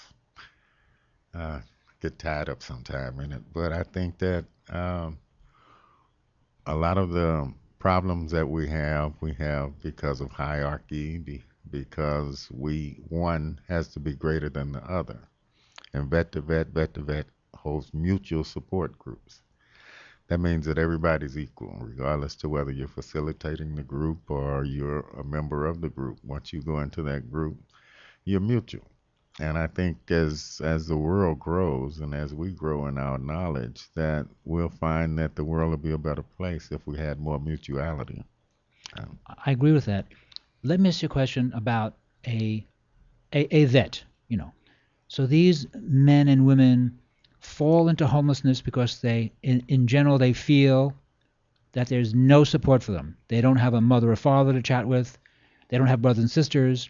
They don't have spouses. They just suddenly find themselves completely alone. Well, I think it has to do with a lot of what you mentioned. I think the one of the biggest problems is the way that veterans are related to the public. So when veterans come back, then whether it's admitted or not, a lot of the families are afraid. They're afraid. They're afraid. Have the community afraid. Yeah, they're afraid, right. Because veterans are supposedly violent. Right. And actually, they're not. I think a lot of it is misunderstanding. That's why I think that not only should the veterans have peer support, but the families of veterans should also have some peer support to understand what the veteran may be going through. I think because a veteran may be going through PTSD, and there may be certain triggers, but we bring veterans back and we send them home, and if they act any different, it's not the same person that left that's coming back. A lot of veterans have been holding their buddies when they were shot or right next to them. So when they get back and they act a little differently or they isolate, then the family starts thinking about what they've seen on the news or what they've read in the media about, okay, he may be getting ready to go off. So you have this stigma at home that the veteran doesn't want to be around because he can feel that. Right. And I think that sometimes leads to the drinking and drugging or of just wanting to be away. And because we don't have centers, positive centers for a veteran to go to, they can go downtown and they know that they'll see other veterans, or they can go to a community hangout. Why not have centers that would lessen the burdens of having veterans having to live in parks or live in doorways or standing on the freeway with signs? Why not have a center that may feed a meal during the middle of the day? We have so many other things for homeless and so many other things for others, and a lot of these veterans wouldn't be where they are if they wasn't protecting us here. Right. No, that's very true. And so the veterans come back and they've seen all sorts of terrible violence, and the families, based on their experience, have no clue. They have no clue to the violence that the men have been through, and they just don't know what to do. Yeah. a lot of them don't have any idea, and especially if the veteran has some issues of anger, and they may be misdirected anger, but the family is the only one around. Right. So, and you may have kids that's slamming doors. This could be a flashback to a gunshot. Right. So the veteran, if he isn't getting any services, then first of all, it's stigmatizing sometimes within our military to admit that you have mental health issues, because the rest of the guys are going to look at you in the same way. And some of the things that's going on in our military really shouldn't be. No. But it is, and it should be addressed, in my opinion. Roy Brown, I completely agree with you. Mr. Brown, how can we contact the organization Vet to Vet?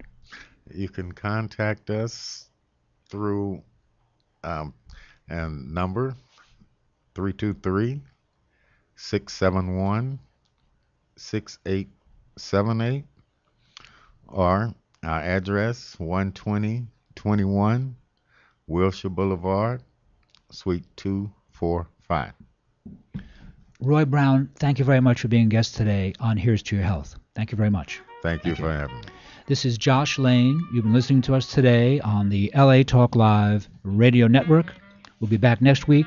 Stay tuned.